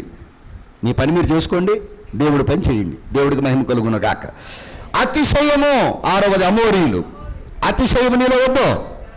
ఎన్ని వరాలు ఇచ్చినా సరే దేవుడు నువ్వు అతిశయపడద్దు. అతిశయించిన వాళ్ళందరూ ఏమైపోయారు మీ అందరికీ చెప్పాను. తర్వాత చివరిది సోమరితనం. ఎబూసీలు. సోమరితనం వద్దు. సోమరితనం మనకు దేవుడిచ్చిన చేనుని ఏం చేస్తుంది? ముళ్ళ తుప్పలతో అది కనుక దేవుడు నాకు ఈ పరిచర్య ఇచ్చాడు. దేవుని పిల్లారా, నేను వచ్చినప్పుడు ఈ సంఘము అనబడి ఈ పొలంలో చాలా బలిసిన ముళ్ళ తుప్పలు ఉన్నాయి. నాకు తెలుసు. నేను ఇక్కడ సేవ ప్రారంభించినప్పుడు చాలా బలురక్కసి చెట్లు ఉన్నాయి. చాలా విమర్శనాత్మకమైన మనసు కలిగిన వాళ్ళు చాలామంది ఉన్నారు. అవన్నీ ఒక్కొక్కటిగా వాక్యమనే ఖడ్గం పట్టుకుని బాధ రాని, వేదన రాని, ఇబ్బంది రాని, నా మీద కోప్పడని, నన్ను ఏమన్నా అనుకోని నేను సోమరితనం లేకుండా పనిచేశాను కనుక ఈ రోజులో కొన్ని ఆత్మలు శిల్పాలుగా చెక్కబడి ఇక్కడ కూర్చున్నారు. దేవునికి మహిమ కలుగును గాక. ఖచ్చితంగా చెప్పగలను. ఇంకా కొన్ని ఉన్నాయి. ఆ దూలగొండ చెట్లు కూడా త్వరలో తీసేస్తాడు దేవుడు. ఆమేన్. ఆ బలురక్కసి చెట్లు కూడా దేవుడు త్వరగా పెకలిస్తాడు. ఇబ్బంది ఏం లేదు. మనుషులు తీసేస్తే నశించిపోతాం, సంఘం ఖాళీ అయిపోద్ది. మనుషులు తీయకూడదు. దేవుడు మనిషిని మనిషిలాగానే ఉంచాలి. ఆ మనిషిలో ఉన్న దుర్గుణాలనే తీసేయాలి. మీకు అర్థమైందా? అందుకే చెప్తున్నా, మీరు అందరూ కలిసి ప్రార్థన చేయండి. మీ పిల్లల్లో లేనిపోని త్రాగుడు, లేనిపోని వ్యసనాలు చూస్తున్నారా? మీరు కన్నీరు కార్చి ప్రార్థన చేయండి. కనాను దేశము పాలు తేళ్లు ప్రవహించినట్లుగా మీ ఇంటిలో, మీ దేహములో, మీ యొక్క పరిచర్యలో, సమస్తములో దేవుడు పాల వంటి స్వచ్ఛమైన దేవుని వాక్యాన్ని, జుంటు తేనె దార వంటి మధురమైనటువంటి జీవవాక్యాన్ని దేవుడు మీకు కూడా అందిస్తాడు. అట్టి భాగ్యము దేవాది దేవుడి వాక్యము ద్వారా దయచేయును గాక. పరిశుద్ధుడును మహోన్నతుడును మహిమ కలిగిన మా తండ్రి, ఈ వాక్యము ద్వారా మీ బిడ్డలను మీరు బలపరిచి దీవించి ఈ 7 జాతులైన వారి లక్షణాలు చెప్పుకున్నాం. ఈ 7 జాతుల లక్షణాలన్నిటినీ కూడా మా బిడ్డల్లో నుండి, సమాజంలో నుండి, సంఘములో నుండి నాయన మీరే తీసివేసి మీ బిడ్డలను పవిత్రపరిచి నిజ క్రైస్తవుడిగా మాకుండవలసిన మంచి లక్షణాలు దయచేయమని నజరేయుడు మా ప్రియ రక్షకుడై ఉన్న యేసు నామమున ప్రార్థించుచున్నాను పరమ తండ్రి. ఆమేన్.